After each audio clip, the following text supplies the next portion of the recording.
Good evening, everybody. What's up? It's Brian the Grizzly here with Brandman Brandon. We're the Spoiler Kings, here to talk to you guys about all type of stuff, all nerdy stuff. How you feeling, B? I'm good. Had a happy the week's over. It's been a productive one.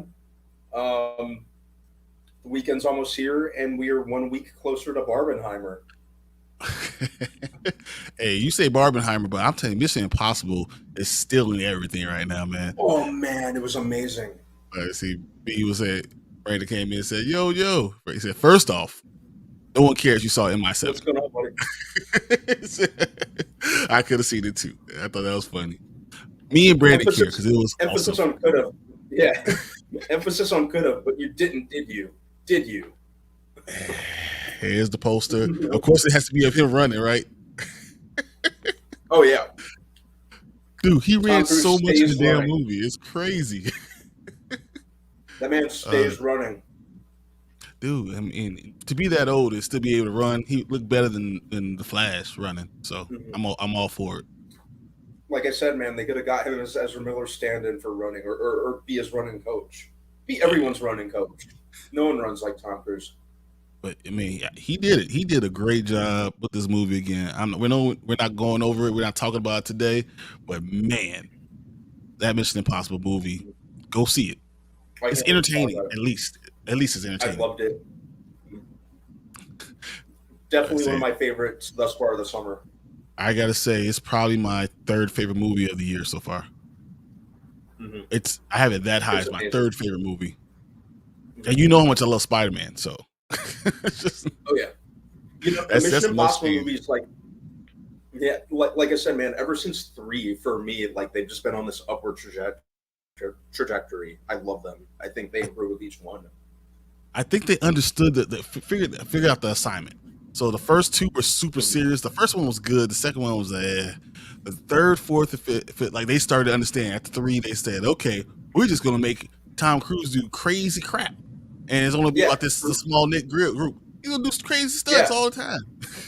yeah. Three was where it really started to find its groove. Like Yeah, two, like you said, I remember when two came out. I thought it was like the coolest thing ever.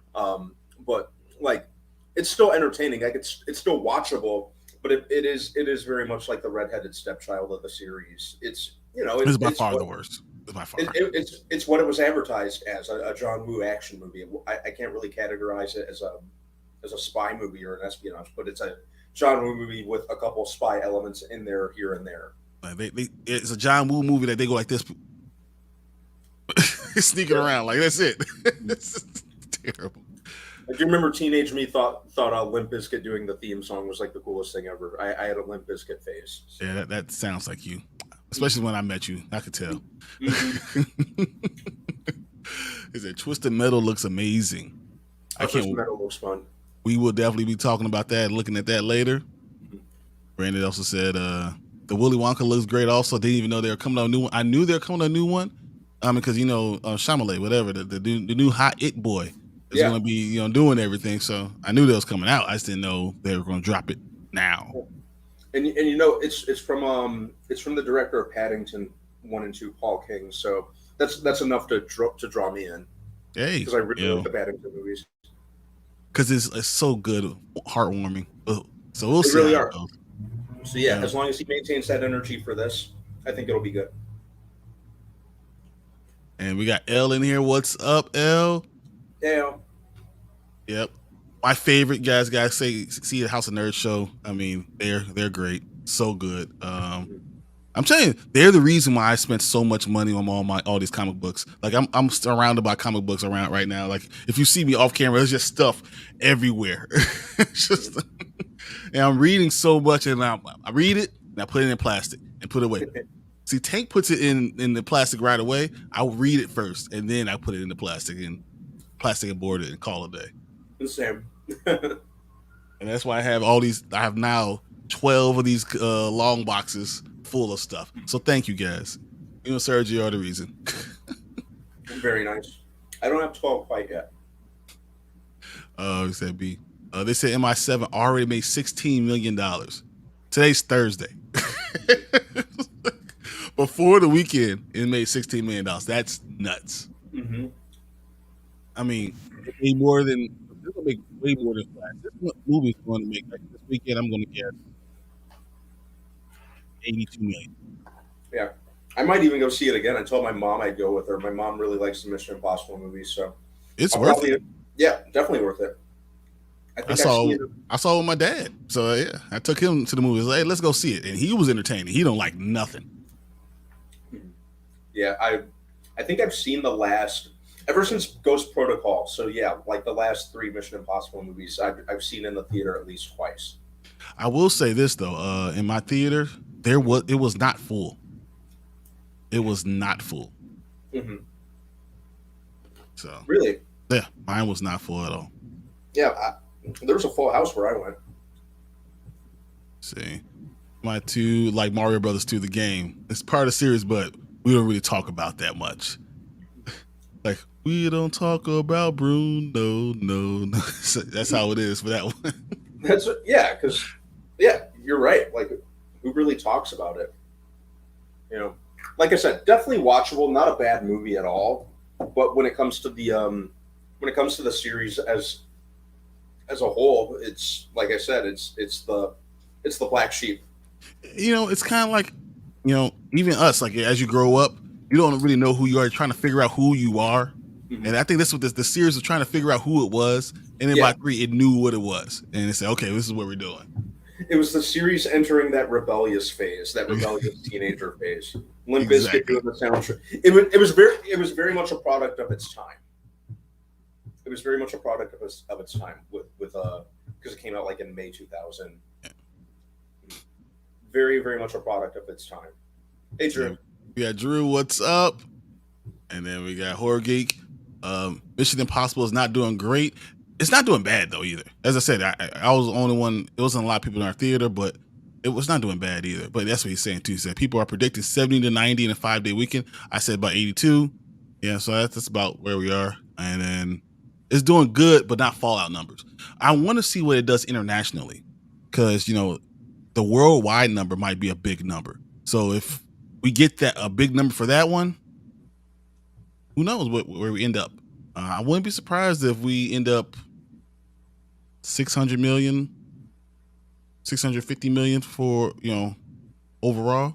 That'll put it like probably right under Spider-Man Across the Spider-Verse. So it's not a $1 billion movie, but I mean 650 million during these years, it's pretty good. Unless it has a very big international following like Fast X, because I think it's going to make more domestically than the Fast X, because I think Fast X didn't even make 150 million domestically. I think it does 150 million week 3, week 2. Without spoiling anything, because I know we're going to review it on Monday. Yeah. The finale of the movie, and I'll elaborate on this later, did kind of remind me of Fast X. They had parts of it. They had parts. Only it wasn't that bad though. Come on. on. No, not bad at all. I was going to say the end reminded me of Fast X. Only it like stuck the landing and yeah, a total piece of crap. But it made sense a little bit. Yeah. But yeah, I'll save that for Monday. I cannot wait, because I mean it was fun to watch. As I said, I'm probably gonna go see it again. Especially this weekend. I was not impressed by a lot of other movies. Everyone, if you know me, you know I don't like scary movies, because I don't like anything. If I can't hit you with my hands, I don't. What's the point? There's too much in the world to already be afraid of, to have to deal with ghosts and goblins and stuff like that, man. So I'm good. So that's why I'm not going to see Insidious or Red Door. I don't need it. I don't need that in my life. That's not me. It's just not me. Sorry. Yeah, Insidious doesn't do much for me anyway. So I pretty much tune those movies out at this point. Hey, for a movie like that to do $33 million in the first weekend, to make all his budget back done in one weekend. I mean, horror movies it's such a good investment right now. I feel like you make a horror movie, you're going to make your money back. I would watch it because I like Patrick Wilson as an actor, and I think this is his directorial debut. I'd watch it just because I'm a fan of his. Hey, what's up, Tank? What's going on, Tank? Not much, man. Sorry if my light keeps going in and out. I think My ring light is on its last leg. And, like I got 20 minutes max. So, so man. I got a couple things that came in the mail today. I was showing off to Brandon because that's what I do. I got Spider-Gwen. Ooh. Wait, is that like the new one? Yeah, no, so this is the one, I believe it came out. This is the first issue of Spider-Gwen, Gwenverse. Okay. So this is 2022. Because I know she has a current run, right? Yeah, this is 2022. So this is last year's. Okay. So, but then I got this today, which I thought was hilarious.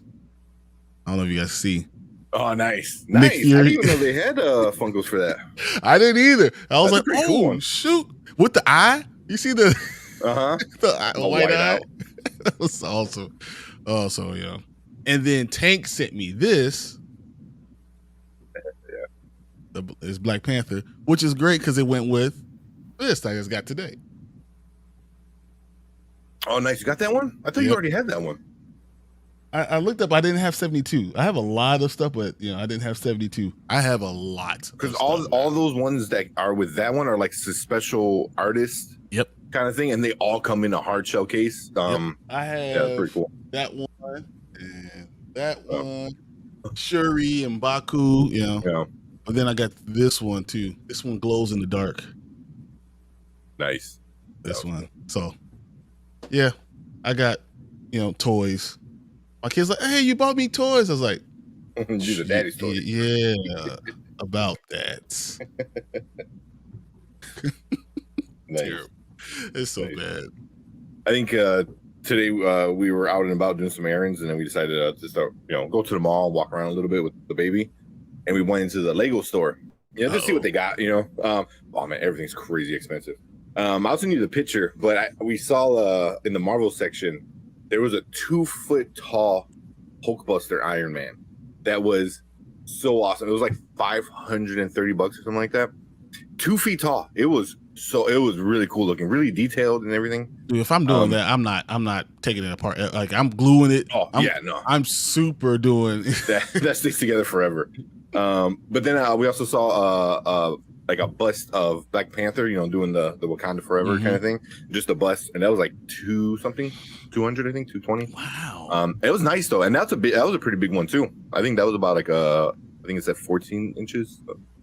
So I had a friend I used to work out with all the time that he put those Legos together and he had this wall. He's the one that encouraged me to make a wall of my own. It was like he literally had lights and he wired it up. It's so awesome. I'm gonna have him come to my house when I move.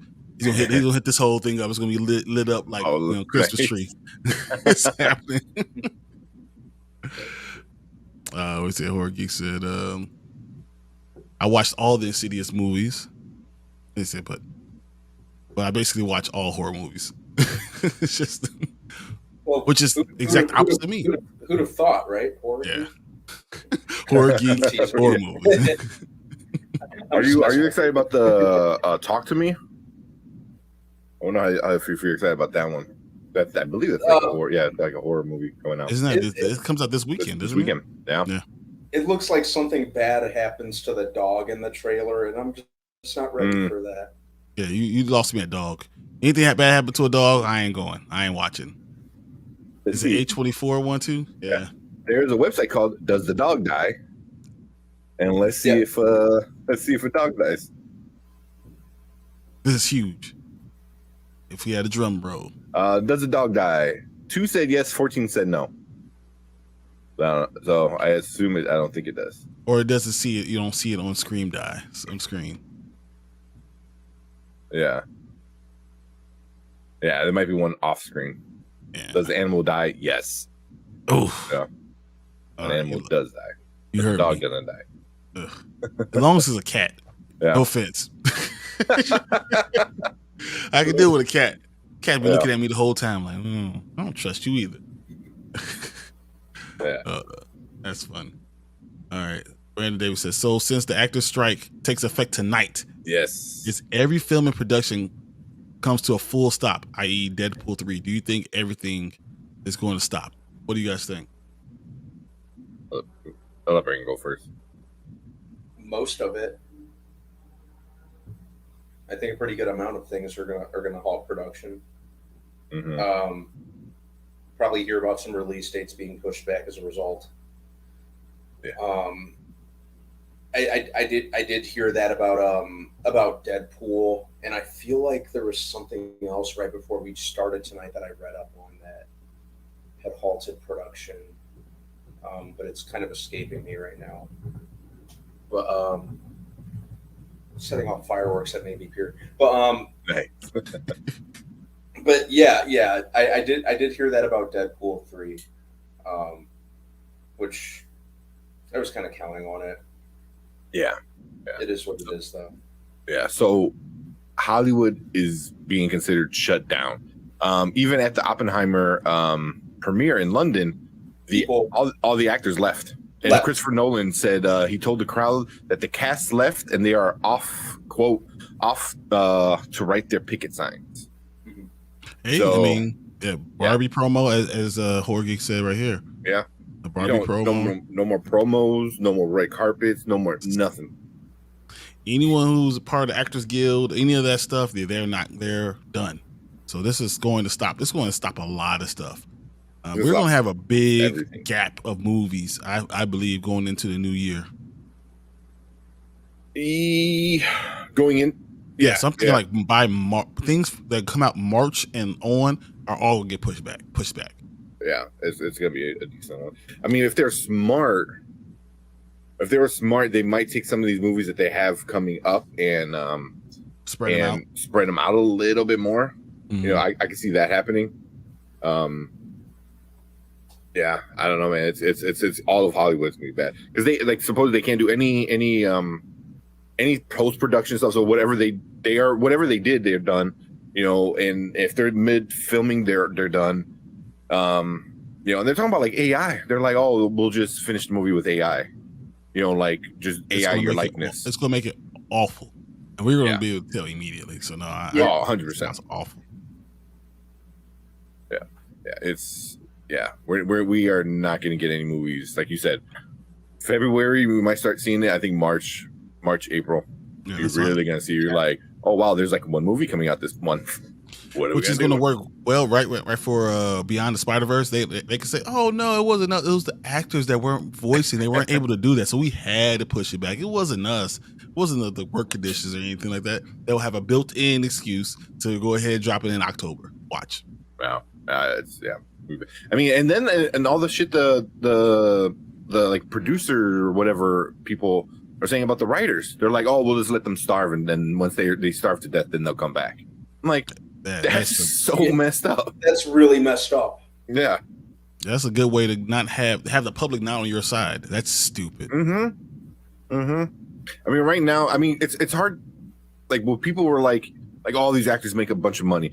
Yeah, but a very small fraction of the big ones. Like, we know the big ones, you know what I mean? That you know, Margot Robbie, like anybody in a big movie, you know their name, you know. But it's all the smaller people, you know. It's, you know, some background people and stuff like that. It's not just like your Matt Damons and, you know, who else is like out here, you know. It's not just them. I mean, that's like a percentage. To be in the Actors Guild, you have to make a certain amount of money because you have to pay to be in the Actors Guild. So most people that are in the Actors Guild may have to make at least $70,000.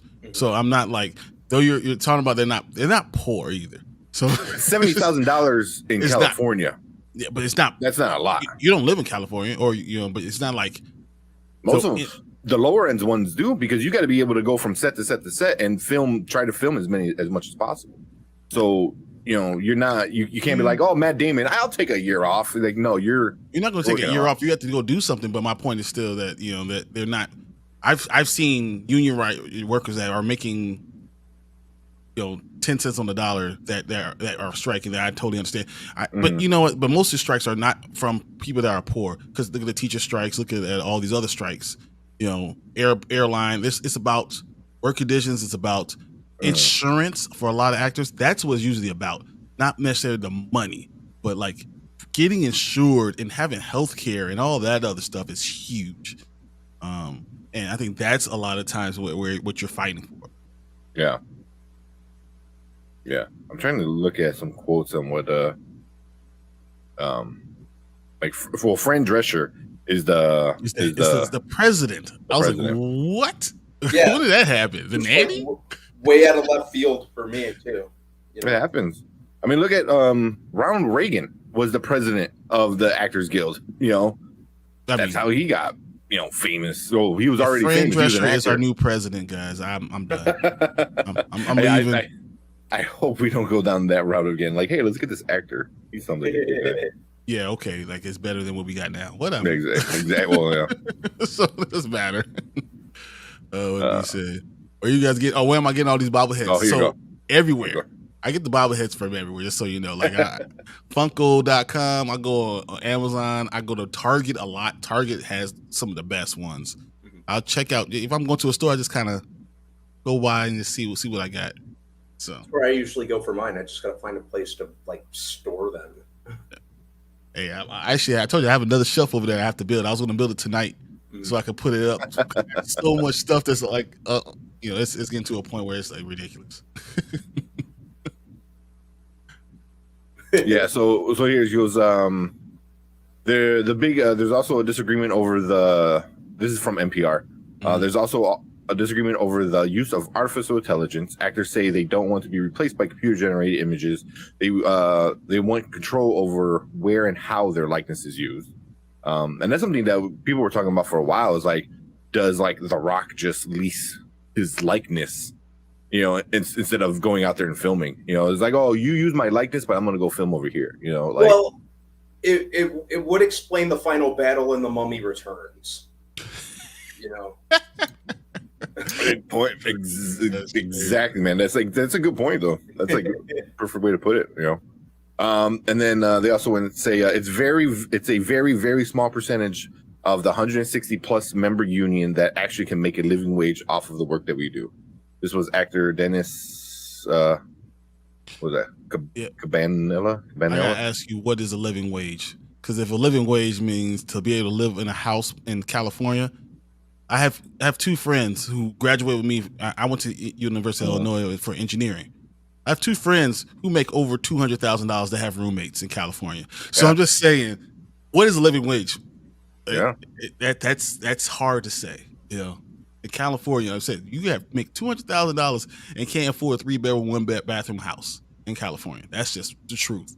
It's $530,000, and if you live in LA, oh yeah, you're done. Yeah, it's over. Yeah. So yeah, like one of my friends, she, her and her husband at the time, they had got a house. I think she said they paid like almost $2 million. So it was like 1.8, 1.7, something along those lines. And you would think it's like, oh my God, it's a basic ass house, just a regular house. And it's funny what they're doing is instead of 30-year mortgages, people are taking 50-year mortgages 40, out. 50, yeah. That's crazy just to be able to afford it. Yeah. Well, here, check this out. Talking about Ronald Reagan. This will be the first dual strike by Hollywood actors since 1960, when Ronald Reagan, the studio contract player, headed the Screen Actors Guild. In the end, both unions won healthcare benefits, pensions, and movie residuals. Think about that. They were fighting that in the 60s. They were like healthcare, pensions, and residuals. And it's kind of the same stuff, especially with the residuals and other things. Yep. So if they use AI, they don't have to pay them residuals because technically you didn't do the work. It's crazy. It's crazy. So I don't know. Yeah. All right, let's get back to the movie stuff. What did Horror Geek say? So people are predicting Barbie to be about 115 to 155 million dollars opening week. That's crazy. Dude, that's nuts. And they'll probably get a lot of my money too. So I mean, I can't say that that's not going to be doable. But Barbie's the one movie I feel like can really blow all these other movies out the water. Like, Barbie's going to be the one that I feel like takes it to across the Spider-Verse. Because like if you're looking like this year, the top 5 are Super Mario Brothers, right? Mm-hmm. Guardians of the Galaxy 3 is number 2. Fast X is number 3. Spider-Man Across the Spider-Verse is number 4.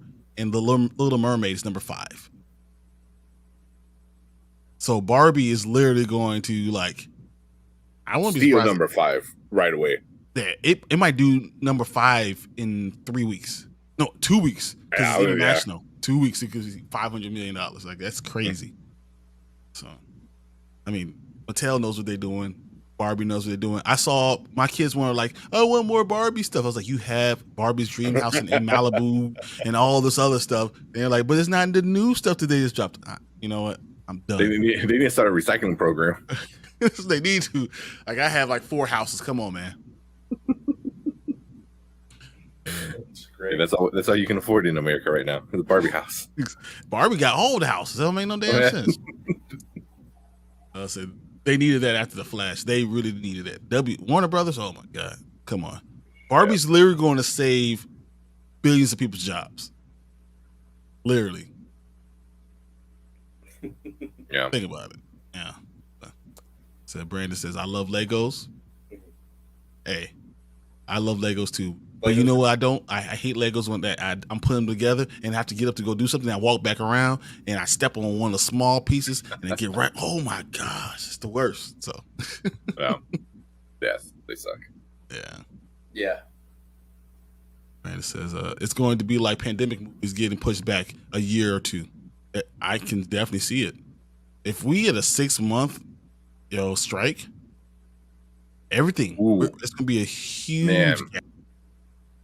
Yeah, granted, I hope not, but it's the signs are, kind of pointing to it. As much as I hate to say that. Do you think the movie industry can withstand it? I mean, because the pandemic almost killed theater movies, it really did. Yeah. I think so, Another one because this close? you could probably put like classics back out. Hey, we're doing Ghostbusters weekend. We're doing all MCU again. You know what I mean? Like they're gonna do re-releases like that. But who's gonna want to go spend money on something? It would have to be discounted, or at least maybe not so much, but it would be at least a way to keep the theater open. It's like doing events like that, because you couldn't do that in the pandemic. This you would do that, but then it kind of sucks because, like you said, like how many times are you going to watch Infinity War before you're like, all right, 15 times is enough. I can go see it. I have no problem watching it, but the problem is, why do I need to watch it there? I can watch it at home because, as you said, physical media, as we've been talking about for a while, physical media is making a comeback. Yeah. We have all this stuff that's coming, that's here. Why do I need to go ahead and go to a movie theater? Why have it at physical media at home and I have a 65-inch TV and it's dark? Yeah, unless you start doing stuff that's maybe might not be. Like anime is a big one. Maybe do more international movies. Like the last bunch of anime movies that came out did really well considering they're an anime. So I can see that. Do sporting events? Sporting events, yeah. Just saying, trying to keep that open because these movie theaters they're already doing concerts. They're doing edited, so hard. replayed concerts. It's so hard for them to make ends meet right now. It's really difficult. They just managed to make it out of the pandemic. Yeah. So I don't know. It's going to shape the industry. This the strike, I think. Yeah, it's gonna be crazy. Yeah. So, Fergie said, of course, he said that both first time in 60 years that they're doing it. Mm-hmm. Well, there's nothing new coming out anytime soon. I guess I'll have to watch Harry Potter series and Lord of the Rings series. There you go. They'll for sure. That's what Harry Potter's like 8 movies. Dude, I could watch it. Look, if they release Harry Potter, I might go see it in the movie theater again. I'll be super dressed up, like it's just everything. Considering the endless cycle they're on, like Sci-Fi Channel and what else, like USA or TNT, TBS, they're on everything. It's like, do you even need to? Yeah. I can't find my glasses right now. I was about to pull them out. I was going to pull my Harry Potter glasses out because I always have them close. You never know. You need to have a Harry Potter moment. Oh, you gotta get the fire wand coming out. It's right here. Yeah. you gotta be loaded, ready to go. But yeah, no, I can see that, man. Lord of the Rings, that's another 6 movies right there. If you do, The Hobbit and Lord of the Rings, Harry Potter, I can see some of these big multi-movie franchises coming out again. You can still see it at home. Yeah. But to give people a reason to go out on a Friday, like, oh, hey, I love watching blah blah blah. They're playing it for this weekend. Let's go. Yeah, if we're going out, I'm Netflix and chill. Let's go do this at home. Like if they would put Interstellar on IMAX, I'm done. I mean, I'm going to see it twice. alone because that won't be a date night because Eric ain't going. They wanted to play background actors for all the likenesses to use forever for just one single payment. That's horrible. Gross. Wow. That's awful. I mean, I think that's the worst thing I've ever seen. Man. I was shocked to hear about Fran, but she's highly respected and knows her stuff. Just sounds annoying. I couldn't stand to hear her, so I'll just give her wherever she wanted. Is that her real voice? Have you heard her talk for real? Yeah, it's not that bad. It is that bad. It's not the same. It's not the same. It's not but the nanny. It's very similar. I wish I could pull up a video of her talking right now. Side note about LA, they have the world's most expensive grocery stores. Of course they do. Everything is expensive. Yeah, like the most expensive everything, right? It's like a gallon of milk, $8. Like, look, I'll go kill a cow for $8. I'm not paying. Buy the cow. I'm not going to do that. Get that. So Erica says, meanwhile, the executives keep on getting richer. Yeah. You're 100% right. Yeah. Said Barbie's doing very in places except in Asia. Doing very well. I'm surprised it wouldn't. Really?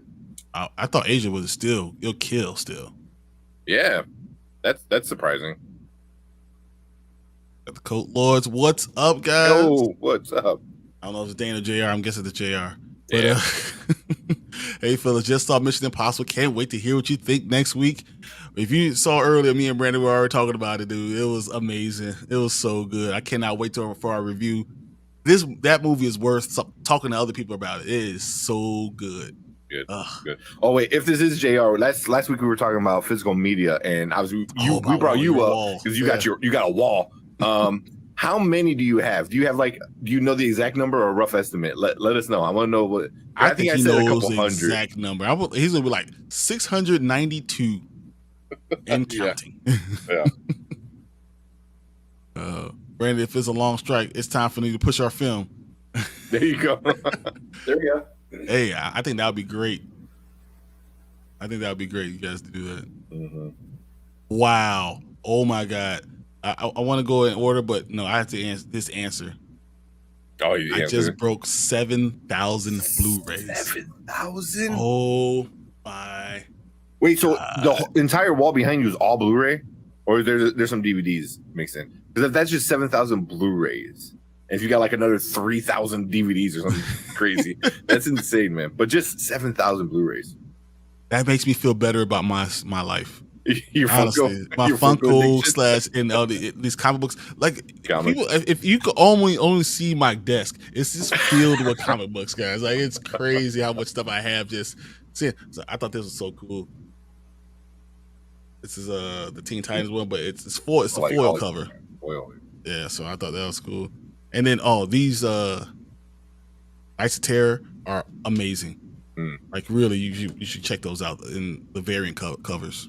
So, and to answer your question, in the wall for me, no DVDs on the wall, but I have 3,000 DVDs. Wow! So he has no DVDs on the wall, but there's 3,000 of them yet. Oh my God! He has 10,000 movies. That's impressive, man. That's super impressive. So awesome. Wow. That is super impressive. Yeah. You need to do a little short video on that. Just randomly pulling out a movie. Bam, what's this? Just like blind picking. That would be awesome. That would be a great Thursday. We're just going to do a watch along. We're going to go around the wall, just pick one. Yeah. That's awesome. So, I think we need a few more Nicole Kidman promos to get everyone back. Wait. Yeah, right. There are. So we'll take a trip to Batavia to see what's that screen. We might have to. I'm okay with that. For what? Batavia. That giant screen, right? Isn't that what that is? Oh, really? Well, like a giant IMAX screen? I believe that's one. I think the biggest screen I ever seen was at Navy Pier. That was when IMAX was first coming out, and that's still the biggest screen I've ever. It was so big. I remember going to see Transformers in it, and like there was writing that happened at the bottom. I had to like lift up off my seat to look down to see it. It was insane. I don't know if it's still like that or not, but So it's a Super EMX screen. So the Super EMX, Illinois' largest movie screen, opened Tuesday in Imagine in Batavia. it just opened. Yeah, this week. Yeah, so he's Not bad. largest screen in Illinois, size of a basketball court. What? That's insane. Look it up. It says it's I know. Look at 96 the feet, Imagine. 53 feet tall. Yeah, 96 feet wide, 53 feet tall. I mean, we should see if we can rent out You- that. I don't think we'll be able to rent that out. Right. But you can rent it out. How many? Because that's got to be a bunch of seats for that. It's unbelievable, and they're all really nice seats too. All right. Yeah. But Yeah. Jared said, I'm in for the Batavia screen. It's what the Imagine. Yeah. Imagine. Yeah. Magic of movies and more. That's crazy. So MI7 would be sick on that. It would be amazing, especially some of the stunts that he does. Oh my god! Yeah. So Horror Geek, that's what you need to be going. You need to go to Batavia to go see it. I can't wait for you to see it, Tank. I mean, you're literally gonna. I can't wait to see the message that you're going to send For what? Oh, when after I you see watch the- it. Yeah, when you movie. after you watch the movie. Yeah. So here's that. Yep. Screen. I mean, that's pretty big. You're like, oh, whatever. But imagine, like, that's a person right there. Like, that's a person right there. That's the screen. That's insane. Just remember, it's a basketball court on the wall. You're literally watching a basketball court. That's crazy. It's a 4K laser projected system and 70 speakers. What the hell, man? Sounds like my dad's house. The grand opening is June 1st. So it was No, it was just July 11th. July 11th. Yep, that's when they opened. Yeah, this was a little bit. It opened That's Tuesday, pretty July cool. 11th. Yeah, it measures 90 feet wide and 5 stories tall. It's a 96 feet by 53 feet.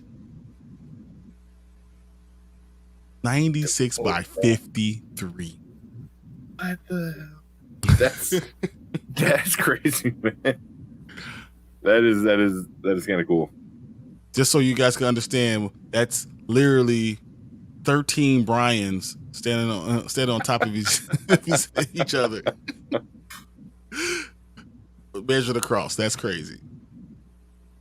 That's yeah. that's cool. Funny. Yeah, now I want to go see a theater. I want to go see a movie in that thing, man. Tell you, Brandon said you're looking it up right now. Where's Batavia? That's exactly what I'm doing too. Oh man. You have to come out here and then hop a ride with one of us because that's even far from me. Yeah, it's all right. We could do it. Oh It's yeah, worth it. It'll be worth it. hmm All right. So you guys want to start getting into breaking some of these talk about these movies? Yep. Oh, Yeah. these TV shows. TV shows. So wait, did you watch The Witcher? I'm still a little behind. Okay, Oh. me too. I didn't get What the any- hell, guys? I didn't get I'm so any sorry. chance to watch it, man. I'm so upset. Like I didn't get any time to watch it this weekend Mhm. or this week, the last couple of days. You know what? I can't do this. I'm leaving. I know. This is it. I'm out. That's my bad. Yeah. I was like, oh man. I was like, I'm like, oh, I can watch it right now. Nope. It was the whole time. So I watched the first episode. We can talk about the first episode. I'm sitting just like First this, episode, the awesome. whole rest of this episode, the whole episode, guys. I'm sitting just like this. We were just in Batavia, were we? Like, all right, Oh yeah, you know, yeah, we were. What? Oh, damn it. I need to talk to Erica about this I stuff. think we were in Geneva technically, but they're right next to That's each other. right next to each other. Yeah. That's not far from me, actually. That's not too far from you. It's literally one street all the way down. I cannot believe you guys have not watched The Witcher. It's driving. I can't believe you guys. I'm upset because I want to watch it. I've been avoiding any spoilers. Dude, it's real close to you. It says like it's 40 minutes away from me. Yeah. It's just by North Aurora. Yeah. So, not too bad. But yeah, that's why I was like, "Fuck, man! I didn't watch this show." So, She said for the car seat, it was literally the Batavia Firehouse. what's it? Wow, you know what? Whatever. We're leaving. Tank, you lost your job, man. You lost, Man, that was crack of dawn. I didn't have any coffee. I was like on auto mode. I was like, where's the address? Okay, here. Yeah. Oh man, that's funny. Yeah, that's what we did. That was what we did yesterday. Drove all the way to Batavia for car seat. You don't know that. But yeah, no, we need to schedule a movie to go there, man, for sure. That'd be super fun. I'm not. You know what? I'm worried now because you still haven't watched Stranger Things. I'll watch it before the last part comes out. You have not. You still won't watch Stranger Things. It's not happening. Yeah. He still hasn't seen Stranger Things, guys. I don't know. Oh, I mean, I pretty much know everything that happens at this point. Yeah. So. Yeah. So she said we were showing Lucas the fire trucks, dude. What I were you remember talking that about? Like, part. what? I remember. It says fire Batavia trucks. on the fire truck. I don't remember seeing that. I'm like, look at the red thing. Look at the red truck. He's like, Daddy's Batavia. I'm just letting you know. That's funny. Hey, we were inside the firehouse, so. Oh man, you drove there. It doesn't matter. you drove it. Yeah. Oh, that's funny. Oh, All right, man. fine. Let's do the Secret Invasion and recap. Watch some trailers. I ain't watching it. I'm on strike. I'm striking. Let's You're go. on strike? Yes. I was gonna say for sure Monday, but I think Monday No, we might I don't- spend most of our time. I don't believe you guys will watch it by then anyway. Writers Guild, Oh. Actors Guild, and Brian Guild are all on strike. I'll do it. I'll catch up. Promise. I promise. I'm only like about 4 episodes. It's not a long season, so. Oh yeah, we can talk about that. We can talk about the Emmy nominations. Thank you. Yeah. Thank you, Board Geek. So yeah, we'll do the breakdown first, or the review, and then we'll do all the Emmy You know how nominations. long it took me to make the thumbnail? You know how long it took? I think the template's in the Google Drive. Oh, but you don't use Photoshop. Yeah, I know. I use Photoshop. I was like, man, I did it all. I had special. I was excited. I had my breakdown. I typed up a little soliloquy of how I was going to just talk about. I didn't do none of that stuff, guys. I made the thumbnail in 15 minutes. So it's actually Did you see me down here with like my sad De Niro face? Exactly.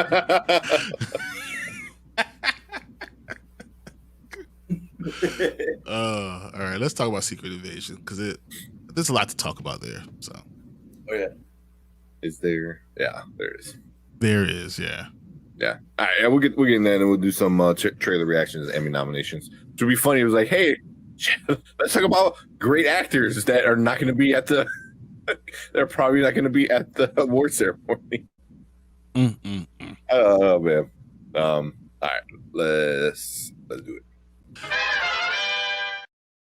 All right, welcome to Spoiler Kings. My name is St. Curran. We're Brian the Grizzly with Brandman Brandon, and we're going to talk about episode 4 of Secret Invasion. Brian, he can't help himself. He's going to come in and talk anyway. Yeah, I'm on strike, but I'm You're doing on this for strike. free, guys. It's okay. So yeah, I don't know. Episode 4, Mhm. where we're starting the second half of the season. There's only 6 episodes. What do you guys think about it right off the bat? Awesome. Who's gonna go? Awesome. I think, like I've said many times, it really does kind of hook me in with with each new episode, because it seems like shit gets realer and realer with each new episode. You know, I'm really curious to see. You know, I'm always interested to see what Gravik does next, what his next move is.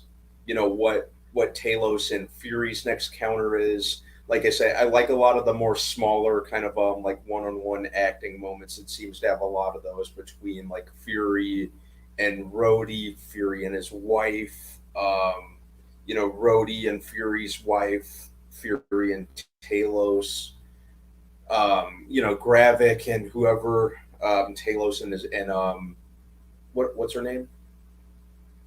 Gaia. Gaia. Yeah, so I like a lot of those moments in the show. It's putting the character moments first and foremost, and kind of the action kind of a little more secondary. But it's working. I'm enjoying it. It's doing that, and it's holding my interest. Yeah. What about you, Brian? It's very good. I'm happy that. So remember, I complained on the first episode. I was like, I didn't care about the drawing, the AI stuff. I thought that was fine. It's just that I wanted a recap. But what they did it this time, so they give me a recap, and then they had the AI stuff, which I thought was perfect. I thought that they did it very, very well. Started off good. It came in. First thing they did, they answered the question about Gaia, so we now know she's a Super Skrull. And they gave it. I love the conversation between her and her dad. You know, that was really good. And like, I need more. I'm different than you are, and that makes so much sense for, you know, one generation to be okay with how things are, and the next generation want to push the envelope. Made perfect sense. I thought that was just really well done. The whole thing with Don Cheadle was very well done. The Nick Fury and his wife thing was so good. Yeah, was so good. Oh my god, you know, That was good. I always say you really don't love anyone until you really kind of plotted their murder. So, so you know they're in love now. They really do love each other. So I thought that was just awesome. So this was really good. I mean, there's so many things. Gravik is starting to show chinks in his armor, getting frustrated, acting irrationally, and I think that's going to come back to fight him, to bite him in the butt. I do wonder what's really happening. I don't know how much we're going to get into it, but how many deaths are too many deaths in a series, especially in six episodes? And because there's so many deaths are rolling, I'm starting to feel like these deaths are not going to hold. They're not going to stay this way. You know what I'm saying? There's going to be a way to erase a lot of it because of the way it's happening. And yeah. And then I'm also very happy that they're drinking some Pappy Van Winkle in this thing. Pappy, if you haven't had Pappy, boy, you missing out, bro. So yeah, that's where I'm at right now. Yeah. Yeah, for me, man, I really enjoyed it. I liked it. I don't know. I like this kind of style of storytelling, you know, like, because it is like not slow parts, but dialogue heavy, and then it gets into like some cool action, and then, you know, stuff like that. So I'm enjoying it. They're pushing the story along a lot, right? Yeah, and all the dialogue makes sense. Where like other shows, like say Andor, there's a lot of dialogue, and then it's building up to something, and then it never happens. Here, it's like it builds up, and then it you get the payoff fairly quick if it's a small build up, and then you're still waiting for the big payoff. For me, the big payoff is Nick Fury becoming Nick Fury again. You know, are we gonna get that? I think so. I will get into why I think so in a little bit. But like you said, the wife scene was great. I thought that was so cool. Seeing them, because they both understand, like, we're both spies and both kind of, you know, don't quite trust each other, but we do love each other, and that was really great. But you know, Gravik's thing, you know, like, for me, it's like, I don't think Nick Fury is gonna beat him. I think he's going to beat himself with being just so arrogant and so cocky and thinking he's so unstoppable. that's what's gonna stop him. Is like he's gonna kind of go blind. He goes, I don't need anybody around me. I'm the Super Scroll, you know, kind of like go crazy like that with power where no one's gonna follow him. And then what's the point of being powerful and trying to lead if no one's gonna follow you? So, but yeah, I think we saw my thing with him. a major step in that direction Big at one the today. end of this episode. Yeah. But yeah, the end fight was pretty good. I'm digging it so far. I like it. I mean, this is what I expect from a Secret Invasion, MCU Secret Invasion. There's too many people like, this is not Secret Invasion. This is the MCU Secret Invasion, which if they're not going to have superheroes in it, this is the best way to do it. Yeah. Yeah. Well, you know, the MCU Civil War wasn't the comic Civil War. You know, you just want to come to accept, you know, adaptations in the context of the universe they set up. So I knew Secret Invasion wasn't going to be like a translation of the comic, and I was fine with that. I was ready for that. Yeah, like I think that it makes sense in this universe that they built. Like I enjoy it, you know, because like they already set up so much of this in all the other movies, you know. So I don't know, I like it, but yeah, I thought it was entertaining. Pretty entertaining. Did you guys like this better than the last one, or is this one of the better ones out of the 4 that we got so far? That's a good question. Because I think each episode's getting better. It's building on each other. Each one is building.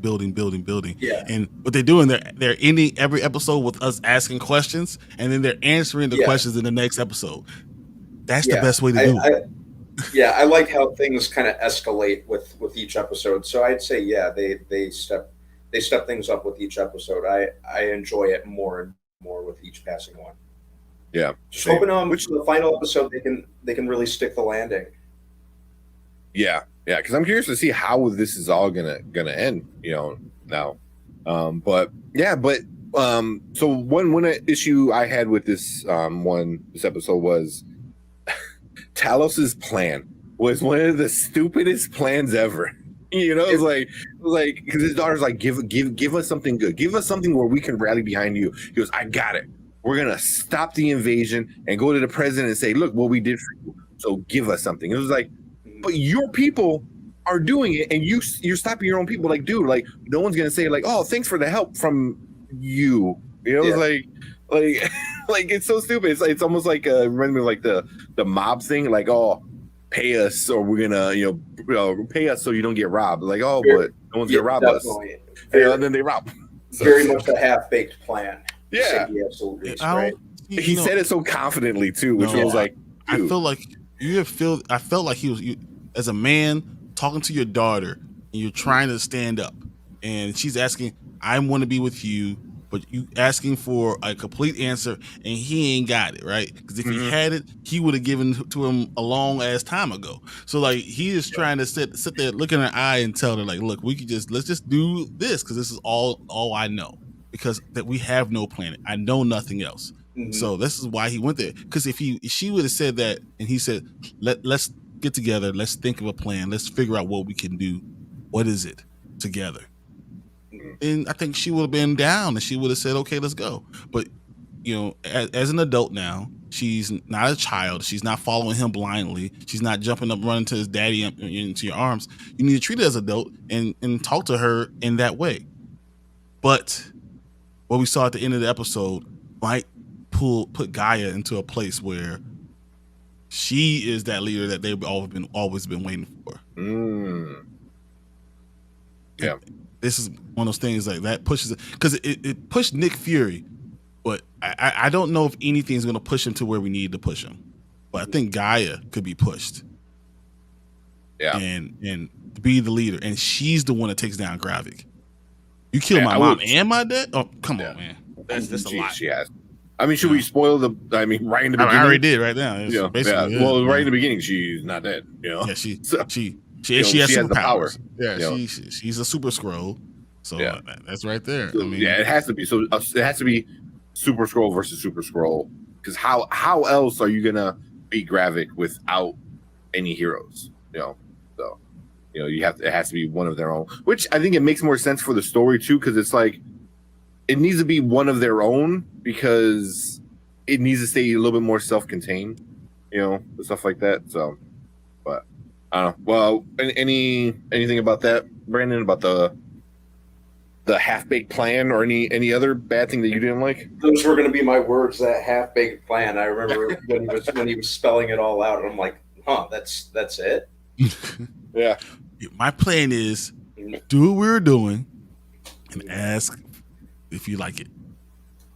Can we stay, please? Yeah. I want to see more Super Scroll powers from Gravik. I liked that. I liked the last 10 minutes, however long that final shootout.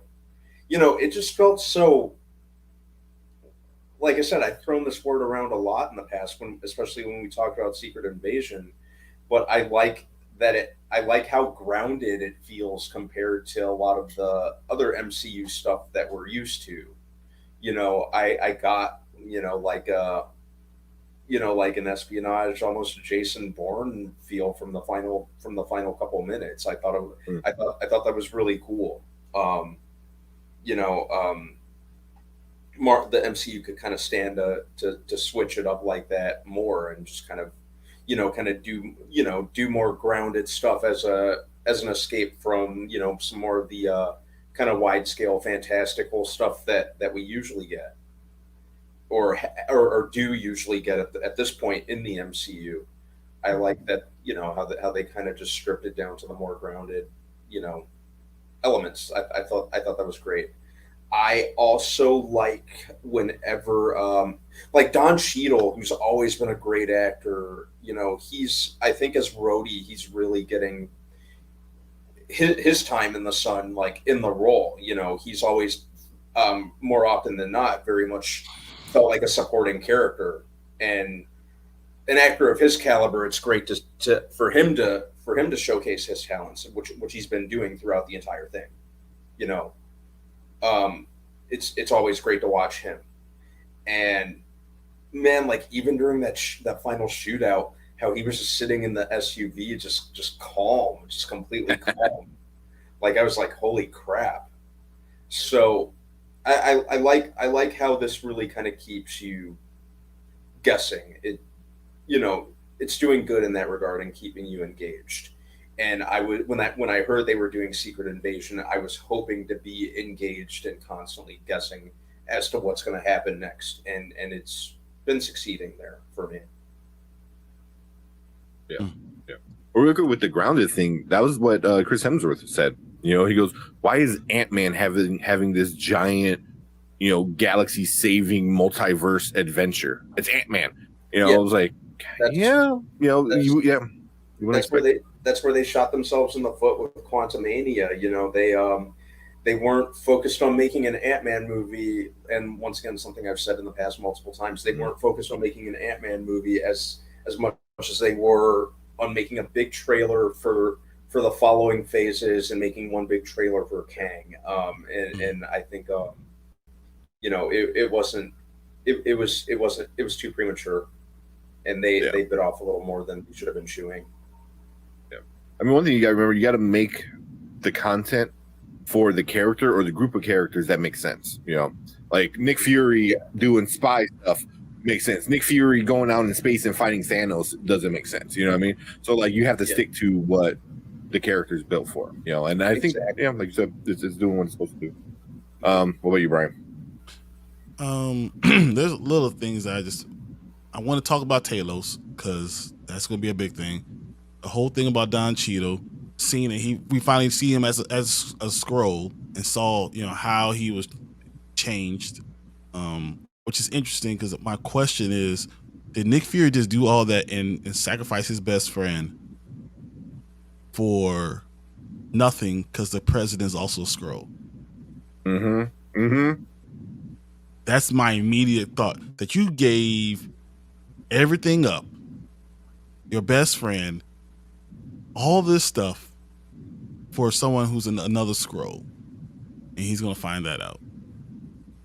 But did he really give up Talos? And that's another thing. I don't think Talos is done. So I don't know. There's just a lot of stuff that I have unanswered questions with this entire episode because there's so much that happened.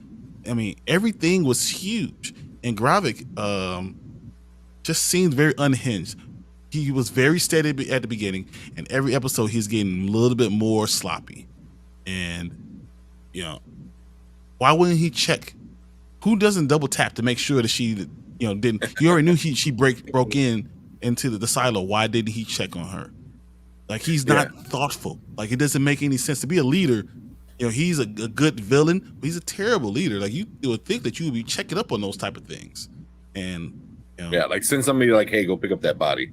Exactly. Yeah. And then I really hate the way Nick Fury is still. Even now, I still hate it. And it might just be what he is. I know you're saying it might be, him becoming the old Nick Fury. I don't know if he's ever going to be the old Nick Fury again. So with that, I think this episode you saw the sparks, like him eavesdropping on his wife and I can't think of his name, Brody. Like, I'm like, okay, there's that. And then the whole conversation with his wife was really interesting because he was like, I think that was kind of being like a little bit of his old self, like, because he was very blunt, and that's what I felt like he was, like, because he was always very blunt when he needed to be and quiet when he also needed to be.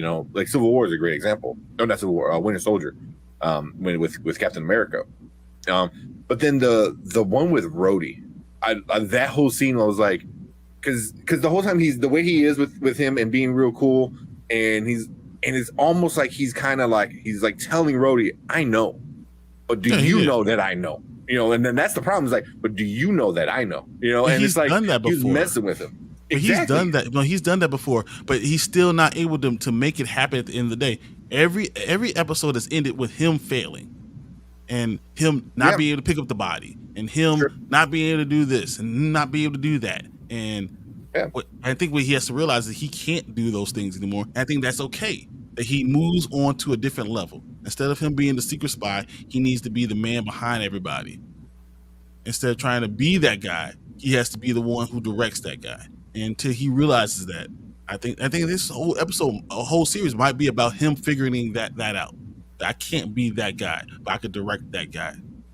I can see him realizing how much he needs them. And instead of, he's like, because the whole part was like, they betrayed him, like the Skrulls betrayed him because they're like, you lied, you didn't give us our planet. I can see at the end where he's like, yeah, that's right. He betrayed the Skrulls, and they're pissed. Rightfully so. Like, hey, you promised us a planet, and we've been working for you for almost 30 years. It's like, where's our planet? But now most of them are all here. I can see him kind of like realizing kind of what happened last episode. He's like, you know what? I do need my little birds, my little Skrull, spies everywhere for me to be who I need to be. And I'm kind of wondering, does Gaia become Maria Hill? That was her mom. That was her mom. Remember when she was like her mom played Maria Hill? Does she take over and become the right hand like Talos was of Nick Fury, and they kind of like start rebuilding, like, because now, like you said, she's gonna win, and she's gonna win the approval of all the Skrulls, and then she's like, well, I need you, Nick Fury, blah blah blah. I don't know. I can see it kind of becoming that, and him becoming, because like he was a spy, but a spy is only as good as their little connections and stuff. You know what I mean? So it's like, I wonder if something like that happens, but I really do. I see him coming in. Because at the end of the day, he let a lot of people die. He let Coulson die. It's like everyone is dying. He's not saved not one person. No, I'm talking about even before. Coulson died in Avengers 1. Like he's let people die before, but not bring them back. Not every episode is somebody else. No, every episode. Like, so as of right now, Maria Hill's death means nothing because he didn't learn from it. He didn't get better. We didn't get the old Nick Fury. It was a waste of a death. Yeah. And I'm wondering if Talos is going to be that same thing, and does he stay dead, or is it going to be the first thing we're going to see next week is a cut scene where Gaia first thing she did was give him access to that, and he's a super Skrull too, so he's able to heal. Yeah. I couldn't believe Nick Fury left Talos sitting there without grabbing him.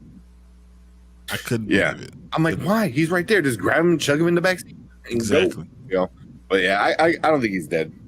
I don't think he's dead. You know. But I said the same thing about Maria Hill, so I don't know. Now, you guys want to jump into some of these comments? Yeah. All right. So Travis, what's up, Travis? Is that I hope you guys are well. With how Russia was attacked and Agent Ross being missing, I can see this as motivation for Julie Dreyfus to bring Red Guardian, Yelena, and the Thunderbolts. Mm-hmm. That's a good. This might set up the Marvels and the Thunderbolts. Mm-hmm. Yeah, that's a very. I didn't think about that. That is a really good point. Where else we at? We got Perp Minded. What's up, Perp? Fury gonna hit Gravik with a rocket. He's like, no kidding, man. I mean, obviously, we learned in Iron Man 3, all you gotta do is heat him to a point where he's continuing to try to heal himself, and that's how you kill him. Yeah, I was so gonna say, there's ways. I'm glad you remember because I don't remember. I'm like, I know Tony figured it out. I don't remember what it was though, because that movie wasn't good. There's still that moment in episode 4 where Talos stabs Gravik's hand, leaving ahead of him. Yeah. So while Gaia's right outside, I feel like they were hinting at interaction. Yeah, like she told him something that because remember Gravik was not. I mean, not Gravik. Talos was not there all the time, so she kind of told Talos what was going on, where the stuff happened, where the people were, and they came up with this plan, and he went and got the powers just like she did, so he's able to heal. And what's great about her, we saw at the beginning of the episode that that Gravik drove off and took some time, and then she healed. So it wasn't like she healed immediately. So everyone could leave, and he could heal and get up and pretend to be someone else, like one of the people, picking up the bodies and just blend in with everybody. Mm-hmm. That'd be interesting. I'm kind of curious to see how they do it. I hope they don't kill him off. Like you said, there's too many deaths. Travis also said, with how Gaia was looking up the Super Scroll plan, I think they could reveal she secretly gave it to Talos. Yeah, the next episode ending with him healing, setting up a fight between the two. Yep. I can see that too. But then also Gaia, but can you imagine any more motivation for Gaia than killing her dad that started the whole thing? And she goes and looks for Gravik, and I'm going to kill him. I'm going to rip his head from his body. Like, I could see that being her motivation, and not anyone being able to stop her. Too. Yeah. And it'd be great if she's doing that Nick Fury finds a way to save Talos himself instead of doing the same thing we saw from last episode. Nick Fury does return and finds like I could give him this Iron Man stuff myself and give him this thing, and he heals himself, and I save Talos. So now I have Gaia who kills Gravik, and then I have Talos, my best friend, still, and we could work together, actually trying to find a place for them. Mm-hmm. So although I think they're gonna stay on Earth, man, honestly. Because I'm like, what are the odds that you find a livable planet that's unoccupied? It's like the whole point of it, it's livable, so therefore something's living on it, right? So it's like, yeah. So that's like. Also, me and Erica were talking about it real quick. It was like, what the hell was Captain Marvel doing for all these years? It's like, I mean, were you looking for a planet, or were you doing other shit? Like, what were you doing? He was doing other shit. Right? He was doing other shit, changing her hair, getting her hair done, figuring out other stuff. Yeah, redoing her suit. Like, that's what she was doing. And she could fly around space. She couldn't find not one planet. There's billions of planets everywhere. You couldn't find one planet? Come on, bro. Yeah. You couldn't terraform Mars? You could do everything else. You can't terraform? All right, whatever. We hopefully in the Marvels we get that answer. Like, where have you been? Like they loosely answered it. They loosely answered it before, but she wrote a book, guys. She wrote a book like Ant-Man. That would be funny. That'd be great. It's in like the Kree language though, because that's all she knows. Mm-hmm. And the Perp said Talos is pack. What is that, like smoke? Oh, what that is, dust. I think he just meant Talos. is done. I think he's Done. Oh yeah, he's dusted. There we go. Travis said Fury's lack of reaction to Hill's death did feel off. Yeah, as if he's set up for a fake out. I hope so. I still hope so. I'm still holding on hope, but Kobe Smulders. I mean, She granted, said she's sometimes not they doing lie, it. Yeah, but she has yeah. been there for a long time. It's a long time to be faking out. I mean, I'm just destroying all expectations. You know, it wouldn't be the first time Marvel's misdirected. So, I'm just tuning all that out and just waiting to see what happens next. yeah. I mean, she helped fake Nick Fury's death, so maybe does he help fake her death? I don't know. But she's not that important. Nick Fury was important at that time. She wasn't that important. No. But that's why I'm wondering: does like Gaia become Maria Hill? Like the more I started thinking about that, the more I'm like, it makes more sense, because then Kobe Smulders is technically not lying when she's like, "Oh no, Maria Hill is dead," So Emilia like, Clarke is. I mean, her face is going. She's going to go forward with Marvel. That only makes sense. Oh yeah. you think? I don't think so. Did she I sign a think- big contract? I don't think it's a one-off. I think she'll be there for at least a 2-movie deal. That's what they're doing. They're doing smaller deals, like 2-movie deals. Yeah. Like, TV show and movie. Yeah. Why not? That'd be interesting. Travis said the series is Fury becoming old and acknowledging that he's just the guy who tells the superheroes what to do. Imagine Fury himself gets the extremist and turns into a badass for a bit. Yeah, Mm-hmm. Yeah. We talked about that. That's possible. yeah. He said the badass ending is Fury rescues the kidnapped Skrull victims, and Rhodey gives Fury an Iron Man suit with the one eye on the mask. Oh man, that would be great. Yeah, that'd be true. Oh, so I have one more question for you guys. When was the last time we saw the real Rhodey? I was going to ask. That's exactly what I was going to ask. I was like, so now that we know Rhodey was a Skrull, how long has he been there? I think they're going to answer in the next episode. But I believe he was snatched right after the funeral. Ooh. What are you talking about? All the Falcon Winter Soldier. That wasn't him? Nope. Huh? I was gonna say maybe right after Falcon and Winter Soldier, but now you kind of have me thinking. Huh? That's a tough one. Because even the way he was talking during that, I mean, doesn't seem like a black man who crawled his way all the way up through the ranks and is looking at another black man. I don't feel like that's, him. I'd have to revisit Falcon and Winter Soldier. Yeah, I'd have to. Yeah, I'd have to go back and check that out. But I think this infiltration, obviously, this is a rabbit hole that runs very, very deep. So yeah, he definitely could have been snatched up right after Endgame. I definitely would. That's when he started his ascension in the government, right? Yeah. Mm-hmm. All of a sudden, after Endgame, he started to ascend. Now, yeah, that makes a lot of sense. And then we got all the scrolls, because remember, like a million scrolls came to Earth during the blip, and then whatever ones that were already on Earth that got dusted, those came back. So I'm sure that wasn't that many, maybe, I don't know, but theoretically, that you already had a bunch of them. They're like, oh, there's a bunch of new people, like we got to do something. So yeah, I don't know that. I was kind of thinking the same, but I have to, like Brandon said, I need to go back and watch Falcon Winter Soldier to see how he's acting. Because so far, Rhodey has just been not himself, just very arrogant, very cocky, saying stupid shit. Yeah, like being like silly almost. I don't know. I feel like just weird. It's just part weird, of Rhodey was always very emotional. Like, even when you look at him in Endgame and Infinity War, the things that he said were very emotional. Even when he was talking to Wanda, because we asked, "Where's Rhodey?" When Wanda was doing all her stuff, right? Because they had that moment. Remember, he was like, they're talking at the end of Endgame, and I felt like that was probably the last time because he wasn't there for anyone else. That was the last time that he was for anyone, any of the superheroes. He was the only time he was there for anyone.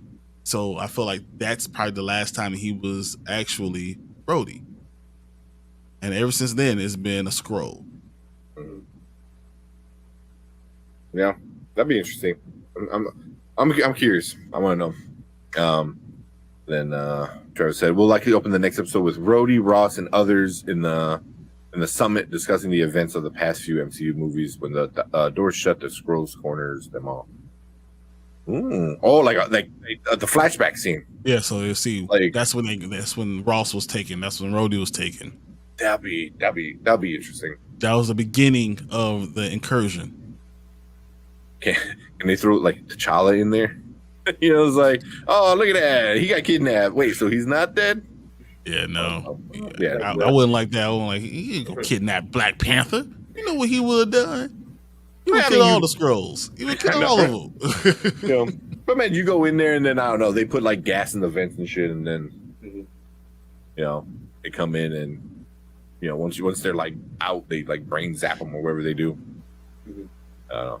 But I just saw what E-Man was talking about that. He goes, "Can T'Challa be a Skrull?" I was like, hopefully, maybe you can explain that.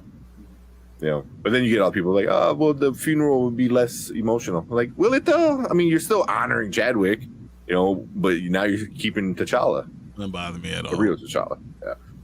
Trevor said one thing that hurt Far From Home was the impact Fury and Peter's relationship is entirely removed at the end. Yeah, I think they know removing a character from their emotional moments is bad.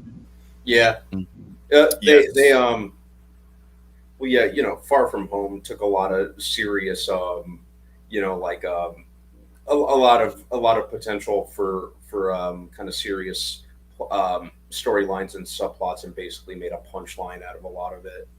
But you know, yeah, I definitely agree. They didn't go as far as they could with a lot of aspects, and like Travis just said, the impact of Fury and Peter's relationship, they completely defeated it at the end. Yeah. That movie's the reason I refuse to call the snap the blip, because it just felt like they took like a very like serious universe shattering event and tried to make a punchline out of it. But isn't that what kids do in high school? Well, yeah, but then people beyond high school started using it. They started running with it. Yeah, I wonder who called it that.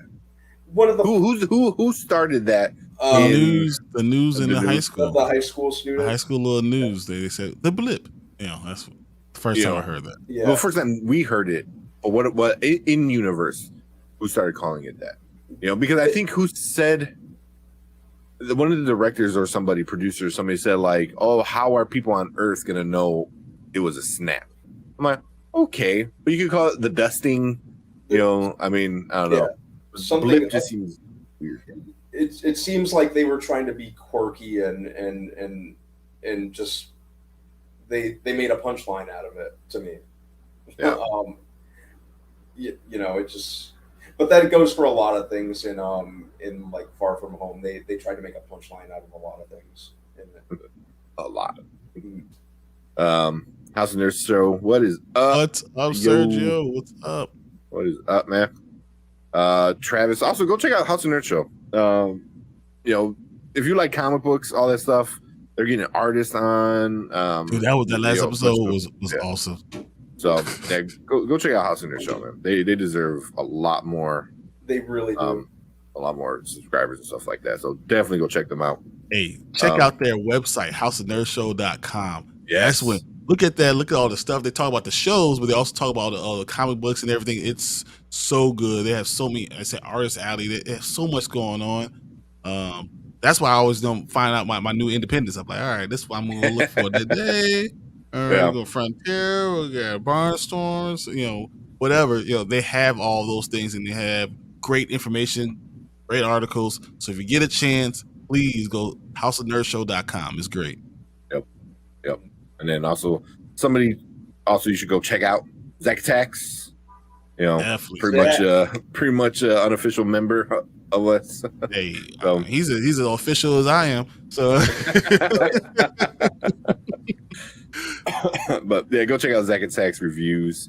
I think he's almost at 550. So go over there and get him over that hump. Yeah, much love and respect. I'll do, man. Keep doing good stuff, man. we just talking about all the facts. These are all facts. You want to go look at it? Go look at the website. It's amazing. Watch the show. They're hilarious. I love it. So yeah. And Travis said this will allow for Will Sadler's president character from Iron Man 3 to return as he survived the first Extremis crisis. Which would be awesome, by the way. William Sadler is like a mad, underrated actor. I'd always be good with more William Sadler. Come on, he was Death in the Bill and Ted movies, you know. Oh, yeah, that's right. Holy crap. I forgot about that. But he's the Reaper. That's what he's talking about. Yeah.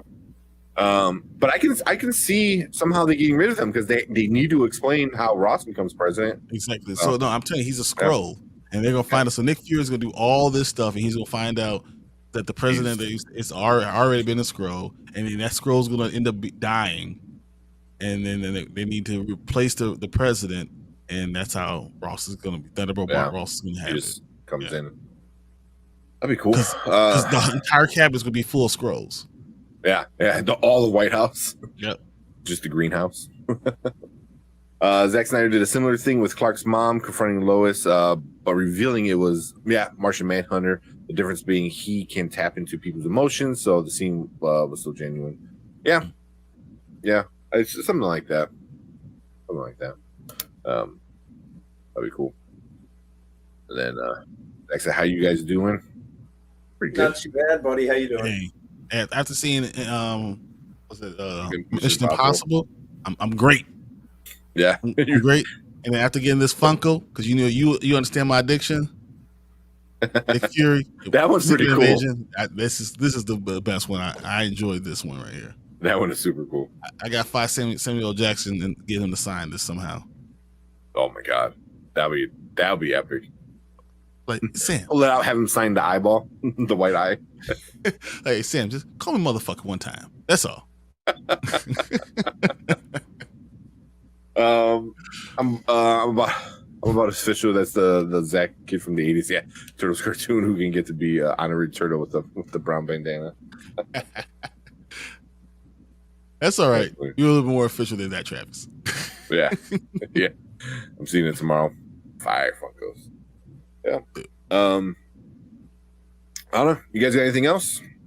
Going about 30 minutes or so. Yeah, no. I mean, but the whole thing about the Skrulls and I wish we had more time to talk about that whole scene with Nick Fury and his wife Priscilla. It was so good, and I was watching it with my wife. I looked at her. I was like, yeah, like no, they should renew their vows. That's they should have renewed their vows right there. Right then and there. You know, if you didn't consider killing your husband or wife, and they had the guns and they pointed at each other and they shot and they both missed on purpose.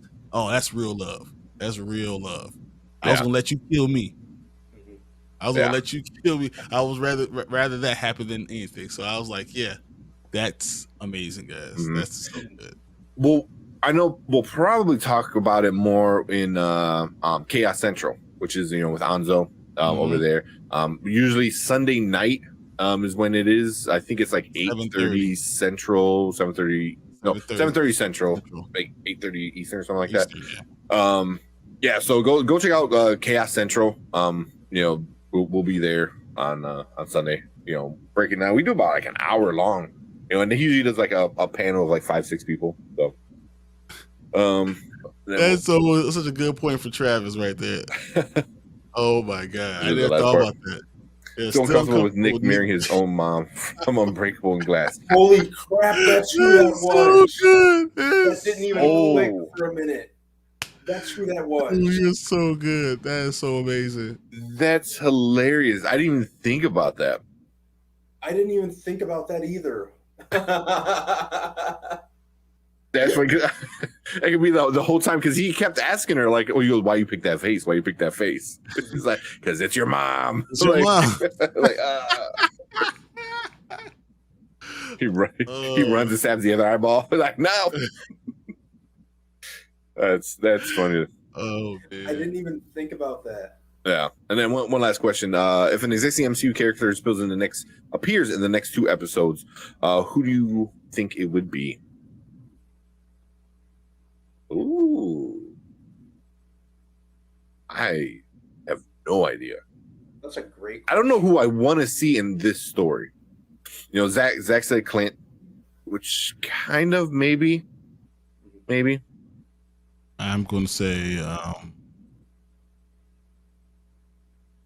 Falcon or Captain America. Because I like that. Again, another person who doesn't have superpowers, and another character that will be able to figure out this whole Don Cheadle thing. So that's what I can I'm see gonna go that. I like that. I like that one a lot. What about you, Brandon?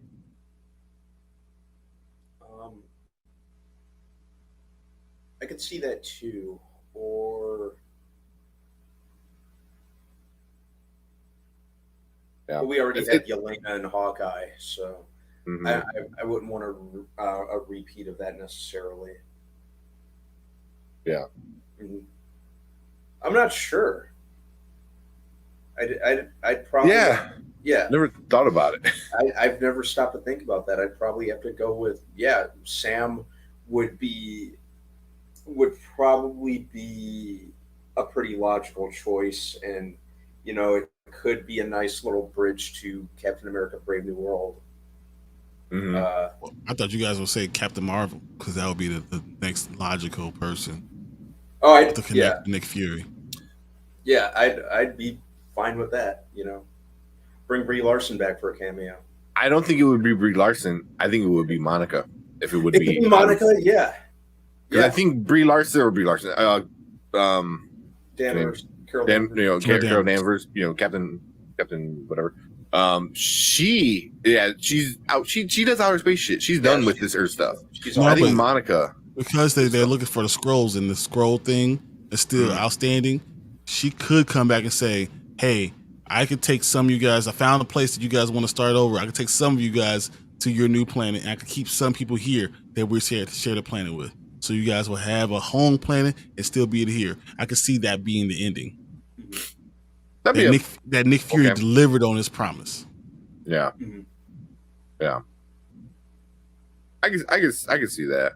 That'd be okay. But I think Sam would be the best bet. I think he would be the best bet. I think Monica would be another good bet. I wouldn't mind Captain Marvel. But we already had her in the end of Miss Marvel. Ms. Marvel before Killmonger comes after me. It's Ms. Marvel. But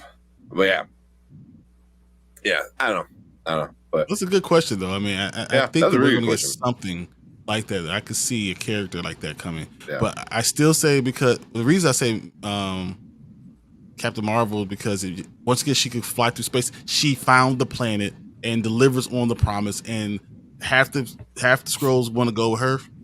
Half the scrolls want to stay. yeah, So, Yeah. if you're an older one, you could stay. If you're a younger one, you want to have this planet. So they delivered on their promise. So that makes a lot of sense. But as far as everything on Earth making sense, Sam is the perfect person. yeah. Like you said, it sets up the next movie. Yeah. So I do like that. Yeah, they say this one has a surprise ending, which I'm assuming the next episode. So I'm better. thinking episode 6, the end of the series is going to have a surprise. Yeah, I think 5 and 6 are gonna have really good endings. The house owner said, "My little man waking up. Got to go, gents."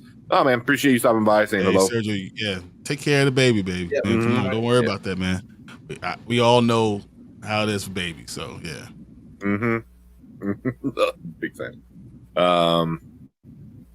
Fury finds out about a contingency for extremists left by Tony going off grid, revealing it's in the hands of Harley from Iron Man 3. Oh god. Now who is now a tech genius in his garage? That's asking a lot. That's a lot to trying to remember. That's- Trying to bring that back yeah. up. Yeah. Remember that little kid that no one remembered at the end of Endgame? It's like, why was he here? Yeah. Everyone was like, who was that? I was like, oh, that was a kid. Yeah, this kid from Iron Man 3, yeah. Like, oh, you saw that movie? Say, unfortunately. Yeah. Zach said Monica makes the most sense out of the 3 Marvels. Yeah, that's what. But Monica doesn't do the stuff that's necessary to help in this episode. I mean, case. Yeah, I don't think the Skrulls are gonna have a happy ending. I don't think they're gonna be like, "Hey, we found your home." All of a sudden, I think it's gonna be like, "Well, learn to live with us." Yeah, I agree. Yeah. Even if what we said happens, it still be them splitting up, and it'll still be a lot of Skrulls here, but just instead of 1 million, there's say 300,000. I can see, because remember in the trailer of the Marvels, she finds this weird portal-looking thing. Mm-hmm. And she touches it, and they start, transferring. I wonder if that portal thing shows up at the end, and like you said, maybe they find a way to a different planet via that portal. And going by the trailer, she was working with Fury, directly. So yeah, that would make this the most sense of the three Marvels. Exactly what Zach said. Yeah, Monica would be the one. Yeah, see. And then Monica also has spectrum powers, so she could phase in between the Skrulls and remove the extremists. Ooh, from there. Ooh, that is very cool. Which would be awesome, by the way. She takes away their powers. That. Yeah. Then at the end, Brandon Davis said, then at the end, they was like he was waiting for you, and she looked up. Yeah, she was at the ending, at the bridge for the Marvel movie. She was, yeah. She was, yeah. So, was that ending meant to be a bridge for this and the Marvel movie? Maybe. Could be. Yeah. I really think they're gonna find a way to connect the two. Aesthetically, Baron Zemo fits the most with the type of show. Yeah, kind of. But having him show up and either leading Skrulls or helping take them out would be cool. I think they're going to keep him for Thunderbolts. Yeah, I agree with that too. Yeah. Didn't I read somewhere that he was going to be in Thunderbolts, despite the lineup announcement last year? That's what I heard. But I don't think he's going to be considered a Thunderbolt. He's not part of the Thunderbolts. He's just going to be in the movie. That's what I heard. They got to go. They ungrateful. I don't know about that. I mean, they've been doing all the work, no props or nothing. Just so, I get it, man. I get their rage, especially the younger ones whose their entire life is that. You lied to me and told me I need to honor be this my entire life and change my face and cannot be who I am because that's not good enough. Yeah, that's enough.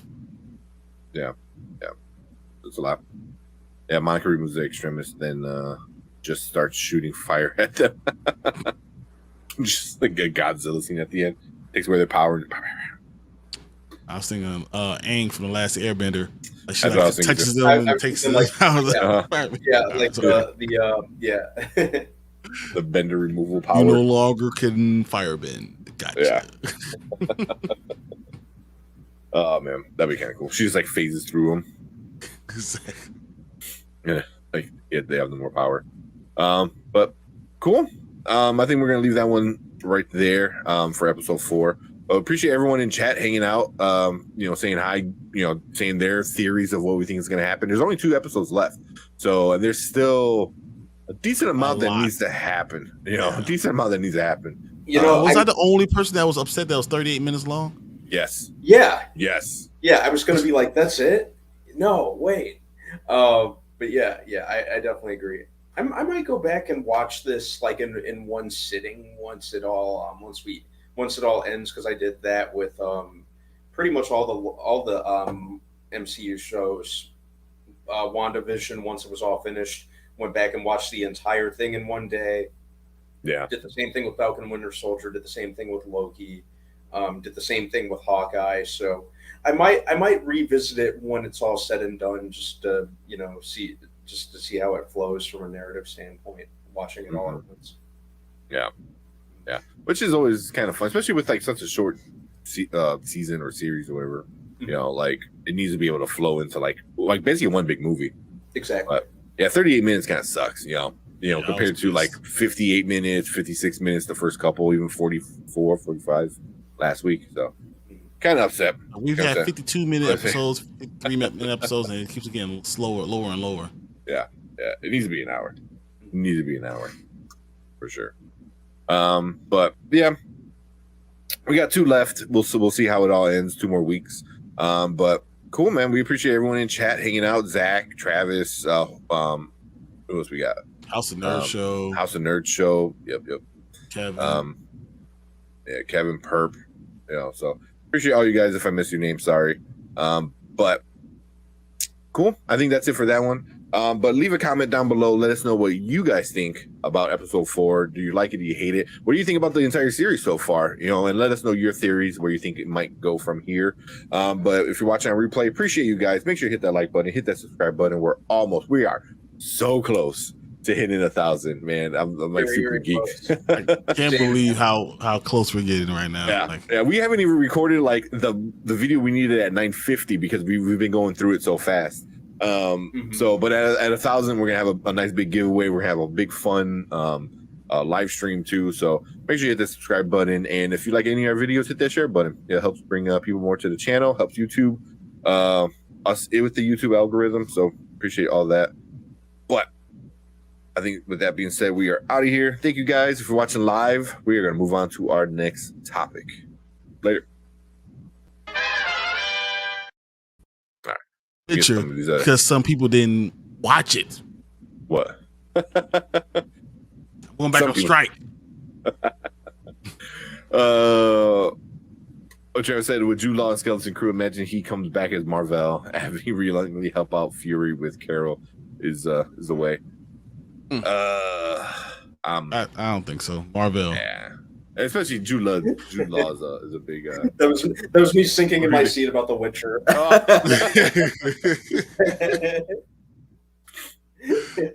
You guys better watch it. I'm done. No. The part 2 comes out. We're not going to have part 1 reviewed. I know part 2 comes out soon. If anything, if I can get caught up tomorrow, which I might, because I had yesterday and today off from work, which means like I'm busy the entire day. Doing errands, doing chores and stuff. I will start catching up this weekend. Scout's honor. I was supposed to. It doesn't look like the weather is going to permit. I was going to go help my parents paint their deck, but it doesn't look like the weather's going to be permitting that. So I'll use that to catch up on The Witcher. It's a quick watch. Yeah. That's why I might be able to, because it's an hour long. I might be able to get it. Not all of them are an hour long, and it makes you feel good inside. Nice. I might check them out. Unless it's 38 minutes of Boba Fett smashing Stormtrooper helmets, it needs to be an hour. Yeah. They got a planet to live on. You think so? I think so. Yeah. That being slaves to the creep. Yeah. Brandon said, speaking of Boba Fett, he was kind of a big deal, right? He was a fan favorite. He really wasn't that big. He was a minor detail that people didn't, He was a minor detail that people started losing their mind with because he looked so cool. Because he looked cool. Yeah. Yeah.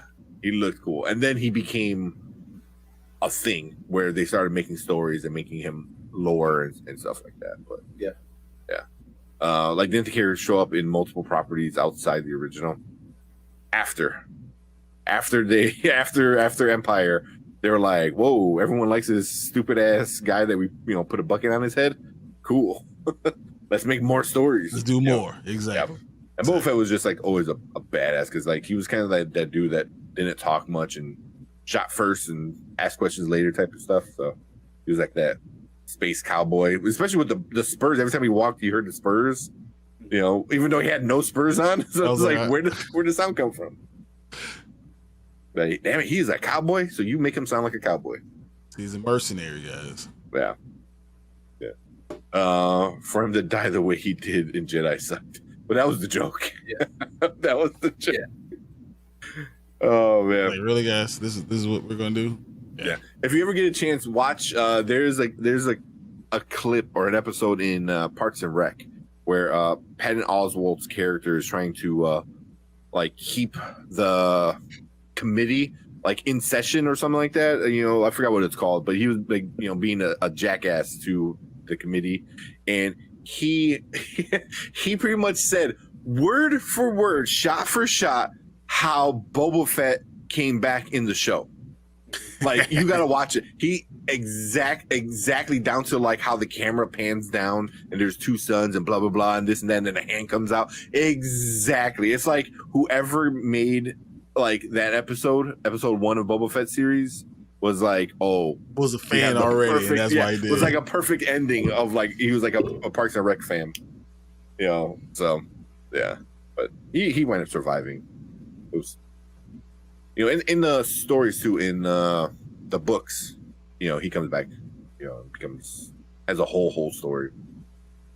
Viewer Drew, what are you guys' thoughts on the Moon Knight show? What do you think? I liked You guys Moon remember? Knight. Yeah, I liked Moon Knight. Oscar Isaac was awesome in it. Yeah. I think the last half of the episode is where, or not the episode, but the last half of the show. I think it kind of really found its footing a little bit more. Mm. I'd watch another season. Yeah. I like I said, like Oscar Isaac, great in anything that he's in. He really carried it. I think that a second season might help the show as a whole, or the character as a whole, or get people to kind of warm up to Moon Knight a little more. I know the general consensus was a little mixed, but I enjoyed it. I thought it had some cool elements. Probably not my favorite of the MCU shows, but it did open the table for more kind of supernatural elements to pour in, you know. I think they really ran with it. You know, they show what they could do with the supernatural with Werewolf by Night, which was which was a ton of fun. Yeah. Very, very entertaining. I loved Werewolf by Night. Hoping we get more specials. I'm hoping there's a Halloween special this year. Heck, you know. So cool. But yeah, I like you know, we're really at the point in the MCU where like pretty much anything can happen, you know, that left, like I said, that left the door open for more supernatural stuff. I think, like I mentioned, I think a second season could really, you know, they could do a lot more with it. Mhm. It set a good, it set the stage for more potential with Moon Knight. Yeah. Overall, I thought it was cool. I think Moon Knight's incomplete. And I wanted more. That's what I was getting at. That's why I said a second season would be beneficial. That's what I was trying to get at. Yeah, I'm right up there with you. It needed I mean, they left the was that the post credit ending kind of thing like that. They left it open for a second season. But even more than that, it's still incomplete. Like it just Yeah. wasn't a full There story. was like something missing. There was something missing. I had fun with it, but I just feel like there could have been something else. There could have been something more to it. But it was fun. It was fun. I didn't hate it. You know, some of the other people on the internet hated it. Oh Yeah. my god, they're like, it's trash. I'm like, it wasn't trash. It was You know, trash. It had some problems. Don't get me wrong. It had some problems, but Oscar Isaac was good. CGI wasn't too bad, if I remember correctly. It wasn't horrible. I thought the CG was fine. Yeah, it was wasn't too fine. bad. But yeah, it was fun. It was fun. I think with the second season, you can really go a little bit more weird and crazy with the multiple personalities in the 'Cause action. Now we're gonna see 3. We can see 4. We can see a lot of different things. We can get back to Kayla, see how she is. I mean, there's a lot of things we can do. So Yeah. I'm hoping. I think we have some fun with it. If you drew the stream on my channel, I appreciate it, man. Yeah, thank you, Drew. That's Thanks, awesome. Drew. We appreciate that. They said Oscar Isaac redeemed himself playing a comic book character. His performance as Apocalypse wasn't bad at all, but the writing wasn't the best. Yeah, Oscar Isaac's a great actor. You know, Yeah. just the writing unfortunately failed him. X-Men did. Apocalypse was garbage. Yeah, but it was a great idea. Just they couldn't stick the landing. That was it. It was from beginning to end. That movie sucked. Like it had some good parts. I'll take it back. It had some cool parts. The way that made him look like Apocalypse, he didn't. He looked like Ivan Ooze from Yeah, Power Ranger yeah. movie. And a lot of people were saying that, and that's Yeah. exactly what he looked like. He looked like Ivan Ooze. That's You know, a good call. dare I say, like, if I were handling Apocalypse, like, I would have done CG motion capture, kind of like Thanos. Yeah. You know, and there was just more that they could have done with the With a cool character like that. Apocalypse. You know, One of the coolest characters. One of the coolest bad guys. yeah, yeah. Singer kind of played it. Well, not even kind of. Singer definitely played it safe Mm-hmm. with that, and you He know, needs to stop making comic book movies. he really, sorry. he really does. And granted, I'll give him this: like the first two X-Men movies, he did help, you know, like make the comic genre what it was, but there was a lot more that I wanted to see out of the X-Men movies. Mhm. And at that point, when you know, in the wake of the Avengers, a lot of the stuff in the MCU, they were really embracing a lot of the more comic content. He just seemed too scared to, Mm-hmm. you know. It just Apocalypse was trash. Yeah. and I love how he just halted the entire narrative of the movie just so he could just so that he could shoe in his Wolverine hard on.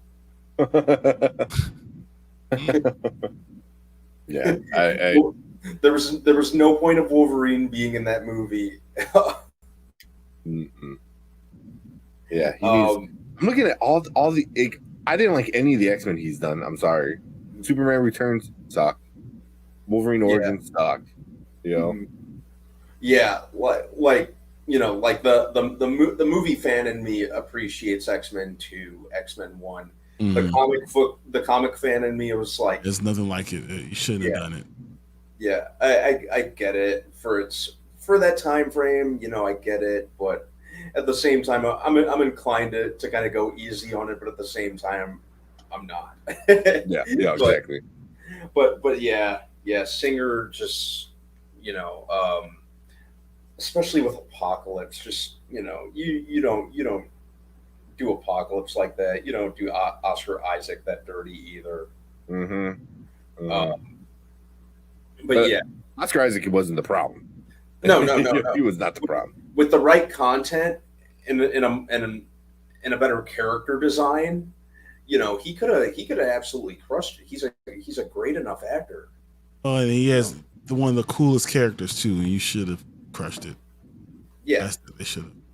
Yeah, like Apocalypse. You know, I've to an extent, I kind of look at the X-Men as like they're basically their own Avengers. You know, they're very much in their own little corner. You know, in terms of being like a badass comic book team. You know, we have the Avengers in Marvel, but we also have the X-Men who are more than enough to carry their own epic storylines. That's kind of what I'm getting at with that. Mm-hmm. And you know, I'm hoping the MCU does a lot more with them. You know, it kind of seemed like more often than not the X-Men movies. You know, Singer seldom moved beyond Magneto. He seldom moved beyond Stryker. He, you know, they were, you know, his approach to a lot of the his approach to the content was very pedestrian, I thought, and you know, and he just didn't want to focus on anyone or give anyone like two big character arcs unless their name was Wolverine, you know, or Jean Grey, or you know, he and I'll never forgive him for how dirty he did the character of Cyclops and Rogue, mm-hmm. and just most of the characters. He just, and it seemed like he went out of his way to do it. Yeah, like all of it. And, like, yeah, I wanted Rogue, you know, with the accent, you know, like I don't know why she would have to be so young. I was like, you ever be older? Yeah, and she just always looked like a frightened puppy, you know. Yeah, yeah. You know, it just like, Jesus, Brian, stop blowing Wolverine. he's a cool character, but he's not the only cool character. Yeah. Man,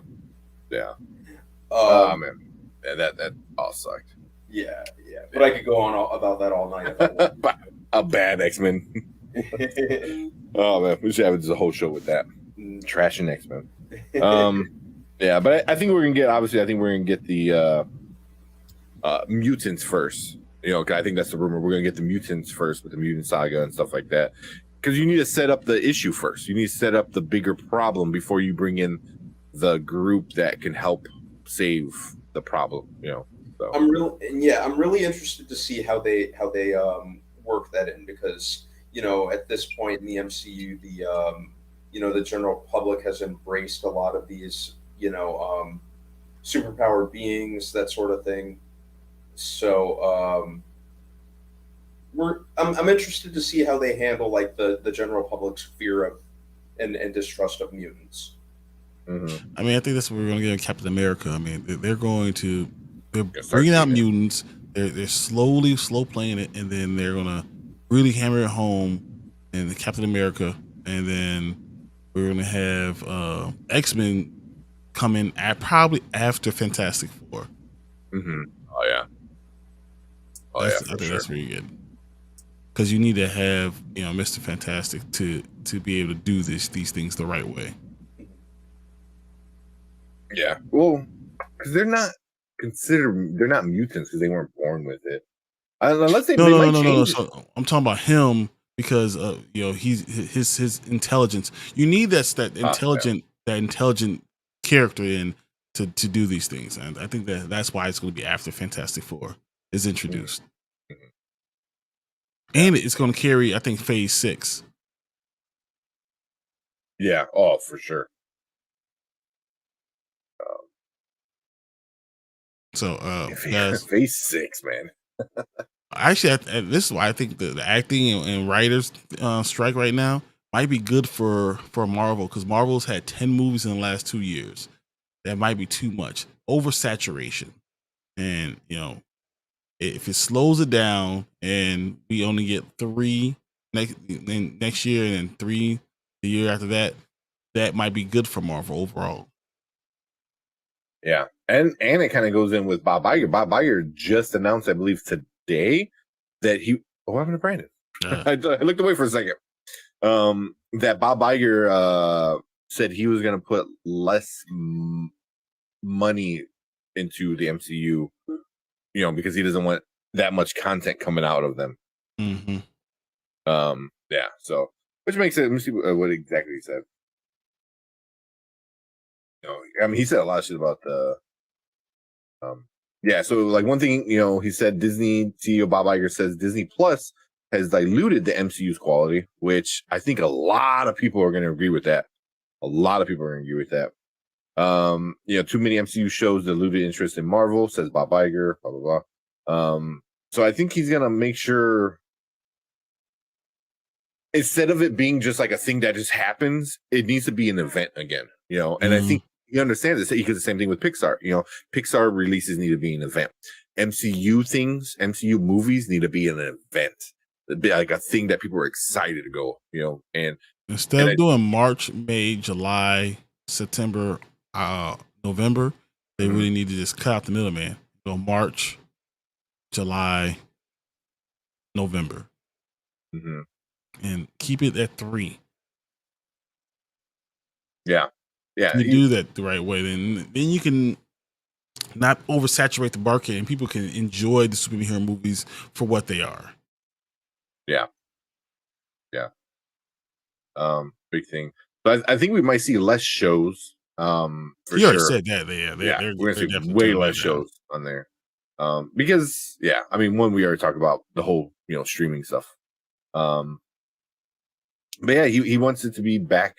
I just saw it. He wants it to be back. Back with it.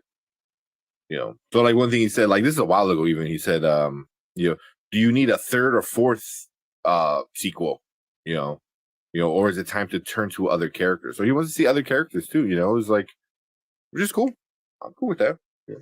Don't fall into Well, but then if you own everything, then you can literally like tell different stories, different Yeah, characters, but and then say have a they big don't, event where you can bring it together. because they don't own everything right now. Well, it's just Spider-Man at this point, right? Yeah, I mean, I think they get the Hulk at the end of the year. Since that no movie is set. Yeah, they're getting Hulk distribution rights back sooner than later. I forgot when, but yeah, I think it's by the end of this year for sure.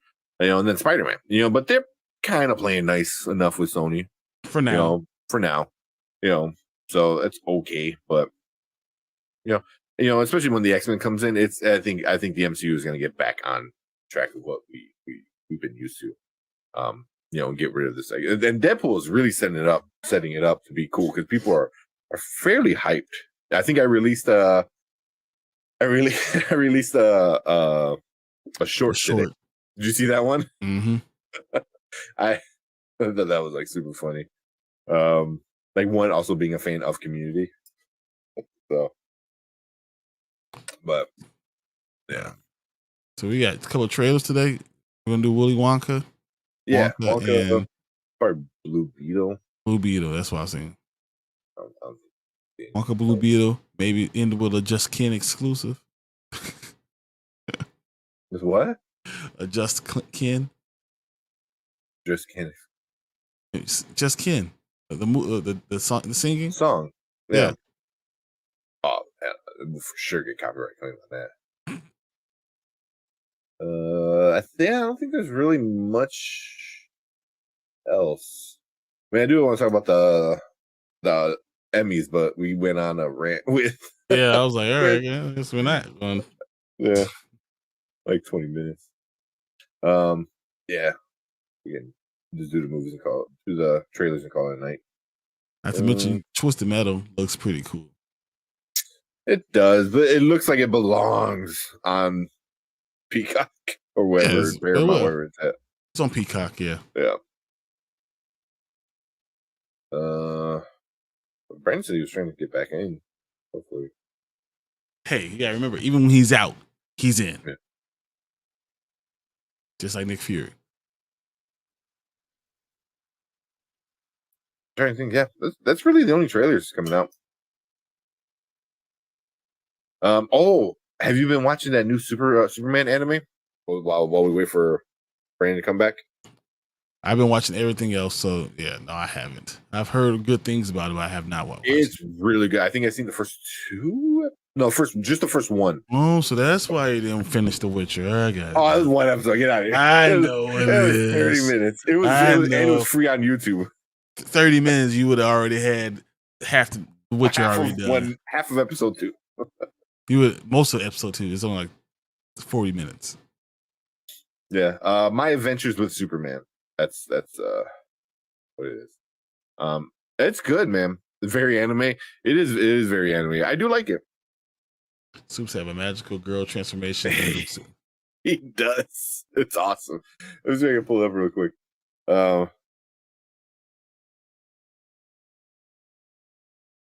It's good, man. It's good. I'm enjoying it. A lot of other people are enjoying it. It reminds me of Sailor Moon. Oh, okay. But also Sailor Moon's very, very, very, traditional anime kind of transformation. Yeah. Well, bring it up. I won't. Actually, hold on. Because I gotta share my screen anyway. Might as well share the sound. So I'll do it later. But I'm probably gonna mute it because so I don't get So the bottom, I believe, is Sailor Moon, and the top is Superman. Yeah.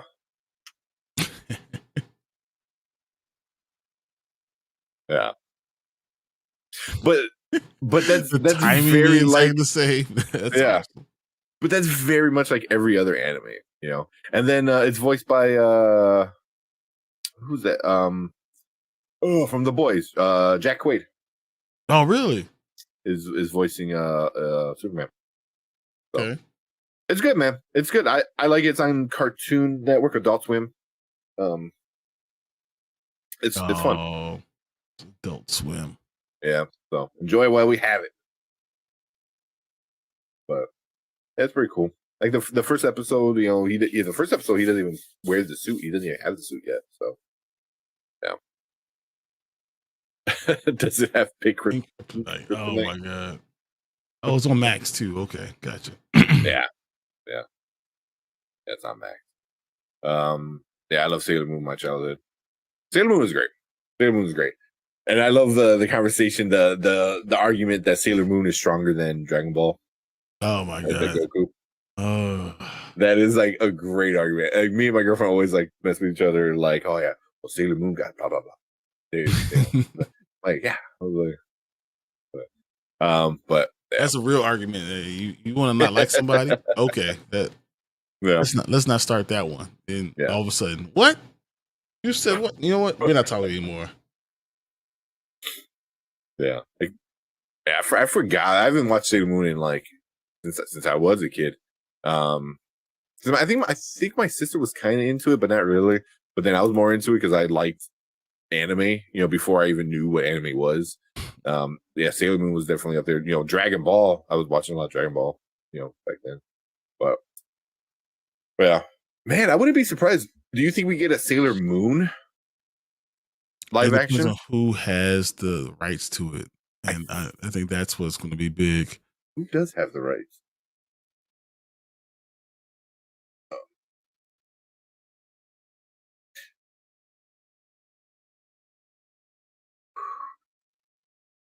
Is Media acquired North American rights?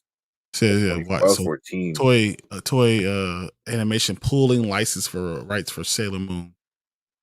Who is? See TOEI. Oh yeah, they own. They so pulled much. They pulled all the licensing rights for Sailor Moon. Yeah, because I mean, obviously Sailor Moon and almost every other anime, Power Rangers, those were all from Japan. Mm-hmm. You know, so that Toy was that Toy? I forgot. That's what I said. Toy. A lot of it was them. You know, like leasing it out to different companies and stuff like that. Look at this. You know, I said how Disney accidentally acquired rights for Sailor Moon. But yeah, how that happened. Brandman Black. Sorry about that. I'm not sure what happened with the connection in my building. Oh, it's all good. What I miss? We're talking about the new Superman and Sailor Moon. The casting for the new Superman this week, which we've gotten a pretty good amount of. Oh, no, we were talking about the anime, the new animated Superman on Adult Swim. Oh yeah, we were going to talk about that and how the clip he transforms just like Sailor Moon transforms, which is awesome. Is that the one with Jack Quaid voicing Superman? Is that the one? Yeah. I haven't watched it yet. I've been meaning to. It's been showing up on my my Max queue. During the late 80s, DIC Entertainment was having cash flow problems, acquiring debt. As a result, it saturated its syndication market. There were more kids programming being created, and there were time slots for these shows. The company soon found itself borrowing money to pay for previous produced shows. After having initial talks about potential buyout from Capital Cities, ABC, in 1993, DIC Entertainment and Capital Cities formed a limited partnership joint venture at DIC Entertainment LP, which was controlled by DIC's production library, provide material to Capital Cities, ABC, Polygram to distribute international markets. Ultimately, the two companies will form a new company, and it is the parent company for Disney. Because in January 1996, Walt Disney merged with Capital Cities ABC in a deal worth $19 billion, which made ABC and all its affiliate partners Disney family. As a result of that merger, DIC became part of Walt Disney Company in 1996. So Disney owns Sailor Moon.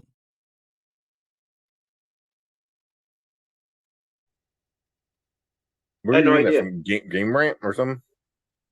This is. I'm trying to see because the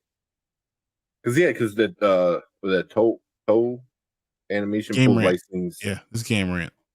The Sailor Moon worldwide. Yeah. Yeah, but that's not Disney owns. But Disney owns it overall.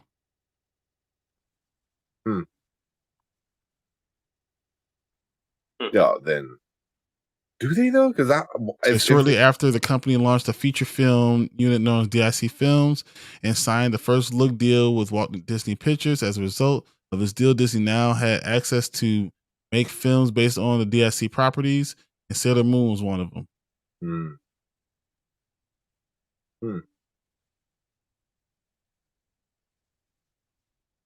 Yeah. So Disney not only has the rights for Sailor Moon as a movie at this point, but has acquired the rights completely by accident. But yeah, they have it. Okay. Hey guys, give me 1 second. I'll be right back. Okay. All right. Yeah, all the copyright stuff is so difficult with a lot of these animes, stuff like that. Especially the old stuff.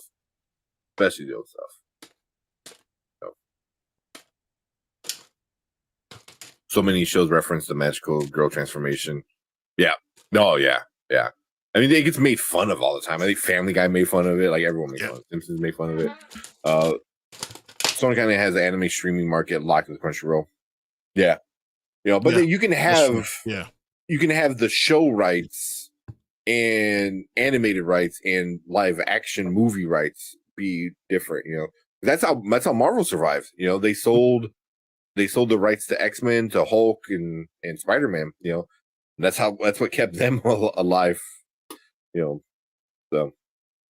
yeah, but yeah, it's so like all over the place. I've been watching a lot of Toy Galaxy lately, and he does a lot of. He just did a breakdown of the Teen Titans show, like the first Teen Titans animated show before it became Go. Teen Titans Go, yeah, but before it became Go, when it was good. I hate Go. It's way too kiddie for me. I get why kids like it. It's not for me. But the original animated one was great. It had such a great story. All the voices are all the same from the Go. So it's weird seeing that, a serious story that continues to tell a story. It reminded me of very much of like the Batman animated series, Superman animated series, like not drawing wise, but story wise. Like, it was a good, solid story. And then it just ended because Cartoon Network ends everything and turns into Goes and all kiddie. No, but no. What they do is they keep every 3 years, 3 seasons, and then they get rid of it. That's Disney does the same thing too. Yeah, 3 seasons and then get rid of it. Yeah, because they need to keep that 5 to 7 age range or 4 to 7 age range. So after 3 years, like, all this, you graduated, you got to redo it. You redo it. You graduated. We're going to have a new one now. Yeah. So that's how they always do it. But all right, it's 11:30, so let's get these trailers started. Yeah. Out. We'll just do the 2 and then call it night. They talk about Emmys or something like that later. Start off with this Wonka. Also, if you're on Twitter, go follow us on Twitter. I think we're just spoiler_kings. I think so, right? I don't remember. But yeah, you can follow us, check us out. I put one of our clips and I tagged James Gunn in it about copyright stuff for Warner Brothers. So I think Brandon might have froze though. I thought he was just staying really, really still. He's doing that trick again. Right?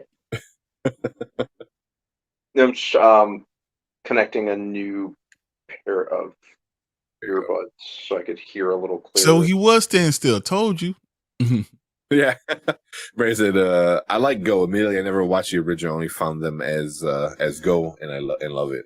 I like Go too, so that's why I didn't say anything. I was like, yeah. I had no problem with Booyah. I had no I problem with Booyah. Yeah, I'm just not a fan of it. One, Robin is one of my favorite characters, like especially the Dick Grayson Robin, and they make Robin such a weird, Robin's so weird out of all of them. Robin is weird because there's 3 or 4 different people. He is weird. Who the hell wants to partner with Batman? Nobody. Well, true. It's not, he gets to follow Batman. You have to be weird, like a little weird. Yeah. Mm-hmm. I don't know. I just don't care for it. I do like when they flash forward into the future and he's Nightwing. with the mullet and shit. So so it was always funny. But yeah, Disney Robin's so stupid, isn't it? But Horror Geek likes Go too. Go was fun. It's what it is. It's just fun. I mean, it does well for them. They keep it on, and it's not rebooting anytime soon. And they tried doing it before. They tried doing it with Aquaman, like the same kind of style. That didn't really work out. They tried doing it with Thundercats. Yeah, that didn't work out. So for some reason, it just works with Teen Titans. Because Thundercats, why would you want to do that? I mean, Thundercats was awesome already. You already had awesome. You can't just. And they had that. They had that awesome reboot from like 10 or 11 years ago. Yeah, but they should have just continued with that. Yeah, Thundercats Roar was Roar. I didn't watch it, but I watched like a behind the scenes thing of it, like about a year before it actually came out, and I was like, and that was enough for me. And that's why it didn't make it. Yeah. Yeah, but they try to repeat that Teen Titans Go formula, and just ain't working. It only works with them.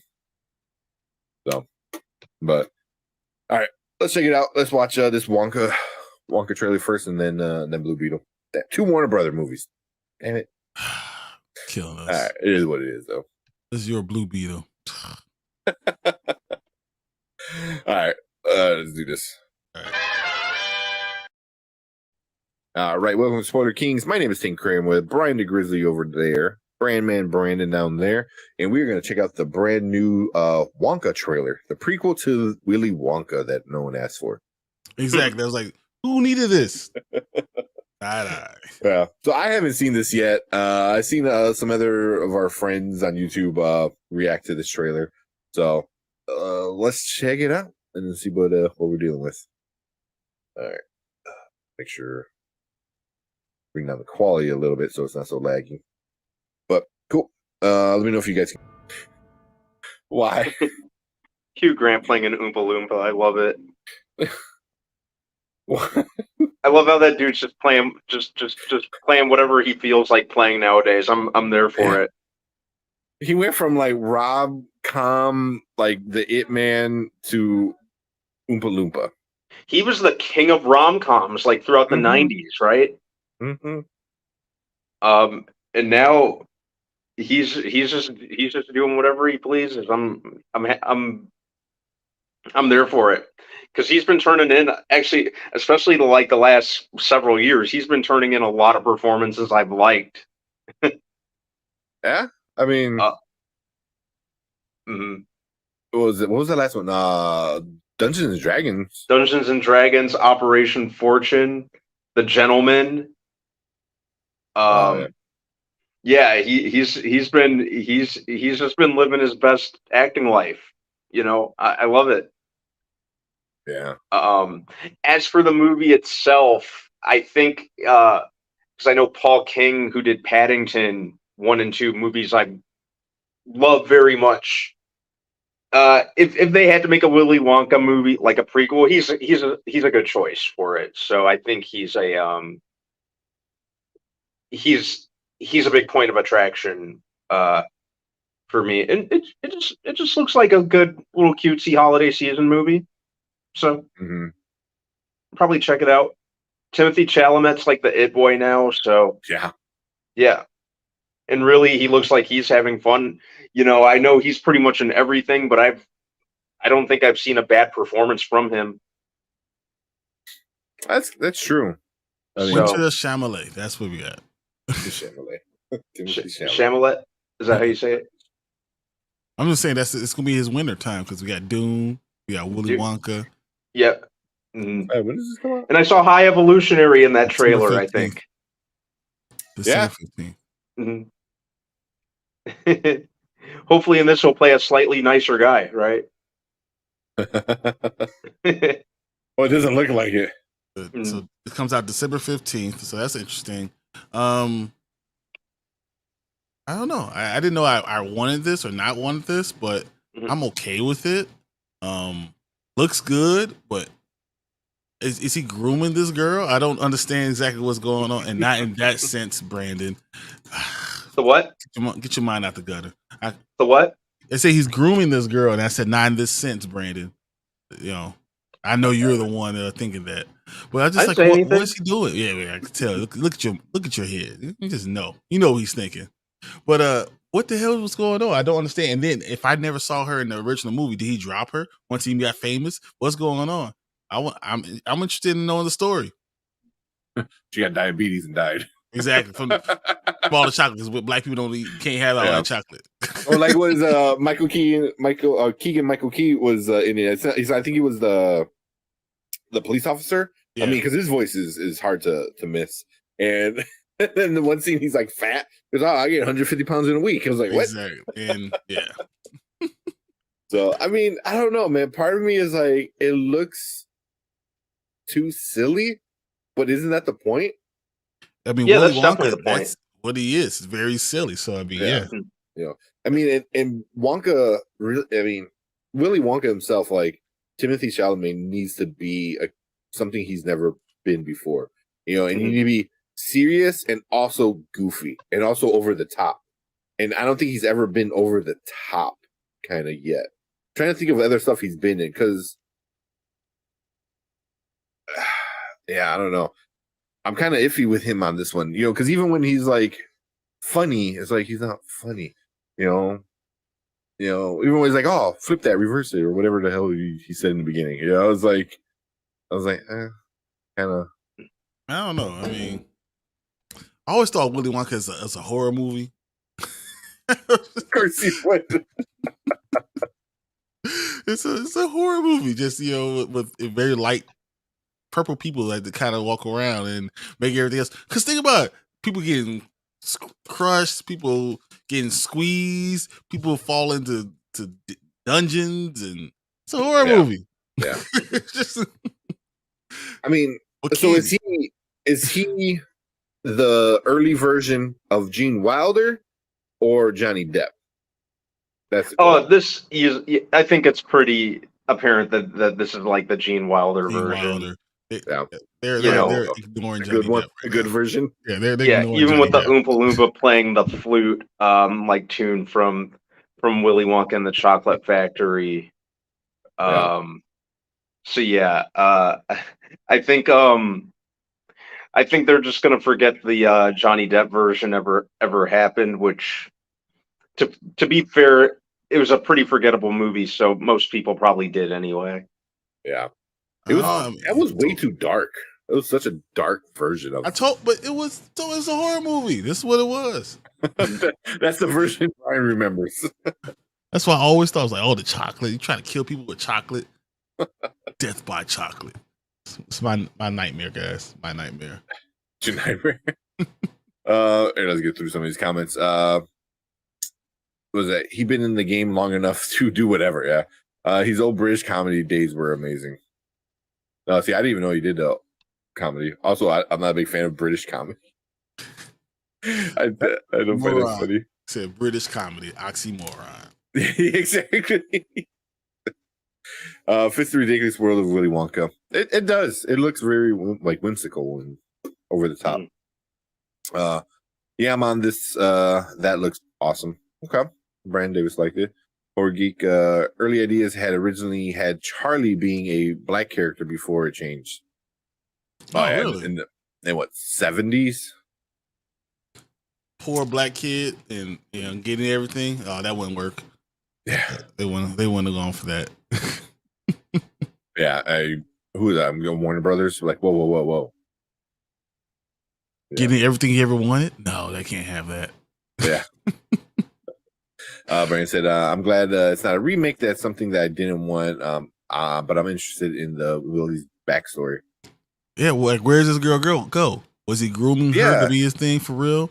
Like not grooming, like he groomed Charlie, like she was supposed to take over for him, or she was gonna be the replacement. Yeah, like what? How? But and then she just left. Like that's messed up. I mean, I don't know. Maybe what if it's like his adopted sister, or I don't know. I don't know where they're gonna go with that. Mm-hmm. Willy Wonka has always been weird to me, not funny. I agree. I mean, I agree. Weird. It's weird. Yeah. I never thought him to be fun. I I never thought he was supposed to be funny, or at least not in the conventional sense. He was a weirdo. He was a madman. Deranged. Yeah, exactly. Yeah. Deranged. Yeah. Mhm. What happens with all the chocolate? You're crazy. Mhm. He was doing British comedy since the 70s. Okay. I didn't know that. I just know he was like the it guy for rom-coms. You know?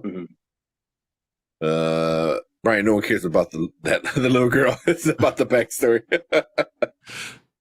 I don't know. I mean, never mind. I was gonna say something real bad. Never mind. Just go on. Let's just move on. Yeah.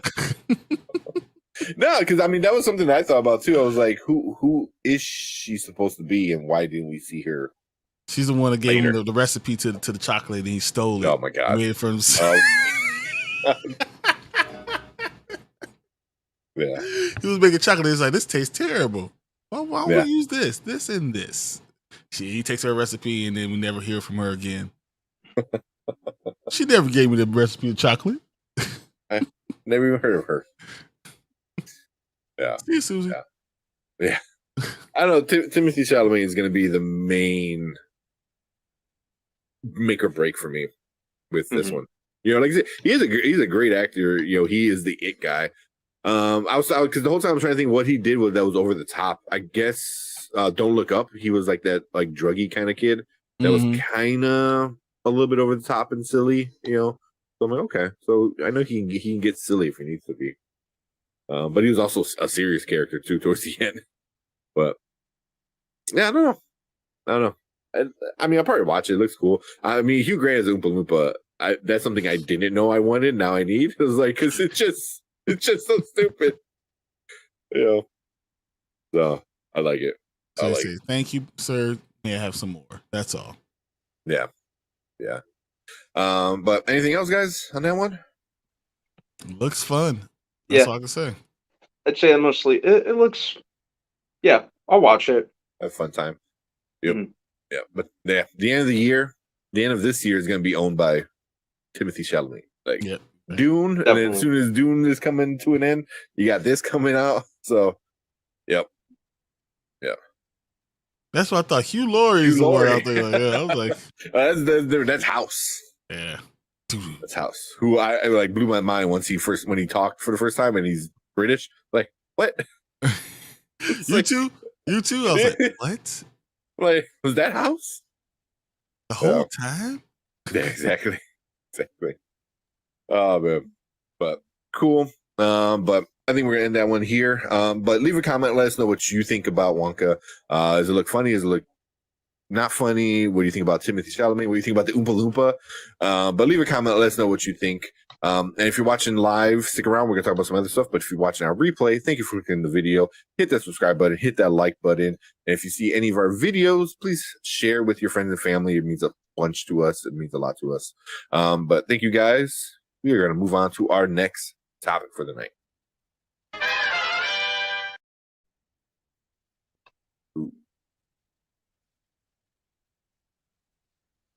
I'll make thoughts of that.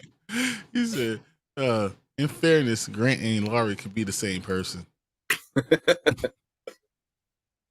They're all British. I remember them drinking soda pop and almost got them killed in the movie. I can't remember if that happened in the book. I don't remember if it happened in the book either, but drinking that pop, the fizzy drink, whatever, and almost getting chopped by the fans. Yeah. I never even knew there was a book. I didn't read the book. Yeah, but Charlie and the Chocolate Factory. Yep. Yeah. I mean, that movie was a classic. Look, what a deadly factory full of health hazards. How did that work? And if there's one Oompa Loompa, how to get all those other Oompa Loompas? He enslaved them. That's terrible. Yeah, that was the theory for a long time. You know, it's like he hired them because like they can't live with like blood sugar under like 200. like we just constantly need chocolate. Well, I got a chocolate factory. You work for me for free. I'll give you all the sugar you want. Yeah. like oh, what happened to this guy? This shit unionized. Yeah, this shit unionized. It's terrible. Yeah. I bet OSHA would have had a field day with it. Yeah. That's why it was in England, right? Because it wasn't in the US. Yep. The first one. But this one, I don't think so either. He just would have went to his elevator and got out. He'd been all right. Yeah. I mean, you get a lot of backstory of Wonka in the not Brad Pitt, in the Johnny Depp version. You know, like his dad was a dentist and he goes to the Amazon and finds like the Oompa Loompas or something like that. Like I was like, okay, I guess. But it was kind of like they did it his backstory so quick and it was so dark. I did not like that Johnny Depp one. No. And he was weird. Like he was gonna kill somebody. Well, Johnny Depp in a Tim Burton movie, weird goes hand in hand with that. Yeah, that is very, very true. Mm. That's very true. Yeah, I'm like, oh, that was cool. In the 80s with Edward Scissorhands and yeah, Tim Burton loves putting Johnny Depp in pale makeup and weird clothes. Exactly. Yeah, but it always works out. Yeah. They keep doing it till it fails. Mm-hmm. All right, you want to watch this Blue Beetle trailer? Let's do it. Yeah. And let's see Brandon hate on it. Let's go. I know. I don't want to play it because this trailer makes the movie look like it's gonna be trash. So the whole time I'm like Brandon's gonna be, I told you. Like Brandon, when we came on, he said that Blue Beetle actually looked okay, but still looks like terrible. But made it look better than it did before. Oh, really? Yeah, I thought this trailer sucked, but we're gonna check it out. All right, let's do it. All right, welcome to Spoiler Kings. My name is St. Cranewood. Brandon down there, Brian the Grizzly over here. We're gonna check out the second trailer, the final trailer for Blue Beetle. We didn't get a lot of marketing promo for it. Was a couple of days ago, like over the weekend. Like people were complaining, like where's the other trailer? Where's this? Where's that? And then we get this, recently. Don't hold your breath. Yeah. Careful what you look for, guys. Exactly. Careful what you wish for. But let's just check it out and see what we're dealing with. The comic books right there. That one in the middle, really good. That's the most recent one. So I recommend that one. But all three of these books are really good. Mm-hmm. All right. What do you guys think? That was my first time watching that trailer. First and foremost, the costume, the suit looks amazing. Yeah. The plot, or like just going by this trailer, there are parts in it that really reminded me of the first Iron Man movie. Maybe they're taking a page from that. I don't think it looks bad. I think I like the first trailer a little bit more. Mm-hmm. This was kind of going into more kind of slapstick family comedy a little bit, like elements of that there, which, but we'll see. It looks watchable, but I'm gonna have to sit through the movie itself. This trailer kind of made it hard for me to get a read on the movie. Yeah. It almost seems like it's made, like I said, it almost seems like it's made up of fragments of other superhero movies. Mm-hmm. Agreed. What do you think, Brian? Yeah. The first trailer was better. This one seems very low budget. Mm-hmm. Remember I said that the first thing, like one looked like a movie, the other one looked like a TV show. This looks like a TV show. It looks like you see on the Sci-Fi Channel. Yeah, like it's not all together. The plot was what it is, but that's what it looks like. So, and it's now guaranteed that DC is going to not make a lot of money from this. I mean, this is just not this. They might make $100 million. Yeah. I mean, I like the character. I think Blue Beetle's really cool. I think the actor, was it Sholo? I think he's super cool for the character. I don't like that they're going with that stereotypical, like, for just the whole trope of like, family is stronger together, blah blah blah. But then adding in like them being like Mexican, so it's kind of like you're like, oh yeah, Mexican families are very close knit and blah blah blah. I don't know. I feel like you're going too stereotypical with like stuff like that, and then. I mean, it's not that bad. Like, it's not the worst thing. I'm like, okay, it's whatever. I don't hate it for that. But it could be bad. They could say, it could terrible tropes. Oh yeah. It's not a racist trope. Where you can get really really bad. But it's more of a especially just the whole family and friends that like anime thing. Like, oh, with friends we're unstoppable. With family we're unstoppable. If this trailer ended with the title screen, I think I would have been happier. But it continues on for another like 20-ish seconds. And grandma shooting the big freaking that was gun. oh my God. I was like, really, guys? And I'm like, okay, you're going stupid with it. And no, I don't like that. Like there's jokes in it that were kind of funny, where there's one I did like laugh at, like I forgot what, but there's parts of them like that was funny, but then there's a limit.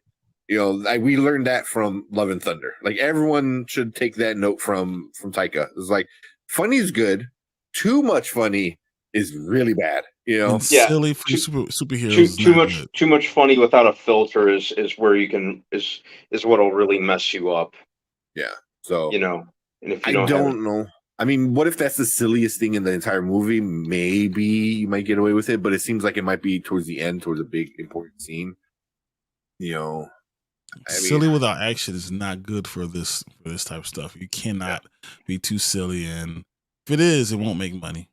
Yeah, I mean, I think the suit looks awesome. But yeah, but that's what a lot of people are saying is that the suit reminds of the Spider-Man suit from Homecoming, which I get, and it's hard to do that. Like person in suit, like that has voice. You're gonna hear a lot of that stuff. So. But cool. Hold on, I gotta head out if you guys want to finish things up real quick. All right, so that sounds like what we got right now for the Blue Beetle. Is there anything else you saw in there that you want to talk about, B? Not necessarily. I think like I said, the movie looks okay, but a lot of the shots in it wasn't anything that I haven't seen in other comic book movies. What's that? Surprised. I'm not surprised about what I saw, and I feel like they've decided they're not going to put a lot of money into this. So yeah, it looks keep that what it is. Yeah, it looks watchable, but it also just seems very uninspired. I wasn't really grabbed or wowed by anything in the trailer. When you're going to do something like this, especially for a group of people that have been represented in a lot of movies, especially superhero genres, you would think that you would take it a little bit more seriously and make it great. Make it great. It doesn't have to be too serious, but just make it a great thing. And that's not what we got right there. So I'm a little worried, but this is the trailer. Hopefully we find out that the movie is really, really good and we were wrong. So yeah. That's something. Yeah, the movie itself could be a completely different story, and I hope it is. Yeah, exactly. But that is our review for Blue Beetle. The trailer. Tell me what you guys think. Comment on this. Like the video, and come and join us on when we do our shows on Mondays and Thursdays at 9 Central. We always have fun. Always have a lot of joking around, and always have a lot of comments. So please join us there. We're on our way to 1,000. We are 14 away. So please help us by subscribing, and hopefully we'll get there within a week, and we'll have a giant giveaway. We have a lot of good stuff. I have a lot of good stuff over here. I sent a lot of stuff to Tank's house, so we'll be releasing those videos very soon. Thank you guys for watching this with us. We are going to go on to our next topic. So we will see you guys again on the flip side. So thanks, guys. Thank you. All right, guys. So we actually don't have another thing right now, we're going to go ahead and end the show for today. I want to thank everybody who jumped in our comments to help us get through this, with Horror Geek and Brandon being our number one and number two most contributing person. The view with Drew was great. Zach jumping in, talking to us. Travis being there for us. House of Nerd Show, so Sergio being there. L earlier. Kevin Davis, we didn't get to talk about all the stuff we want to talk about for the box office and also for nominations, but we will be talking about that very soon on Monday. I said Sergio, I talked about L. Derpy, who jumped in. We always appreciate that. Erica, thank you for letting us use Tank for this time. Coat Lords, I really appreciate you guys jumping in. JR Dane, just all the friends of the channel that help us out. We appreciate you guys. We will be coming back on Monday. We will be talking about Mission Impossible: Dead Reckoning. That's going to be hilarious. It's going to be fun. And then next Thursday, they better have watched The Witcher, because I am going to do a review one way or another. And they're going to sit there and watch me review it. So I will. But we appreciate you guys. We will be back here better than ever on Monday. Thank you guys for watching, and we'll see you guys later. Thank you so much, everyone.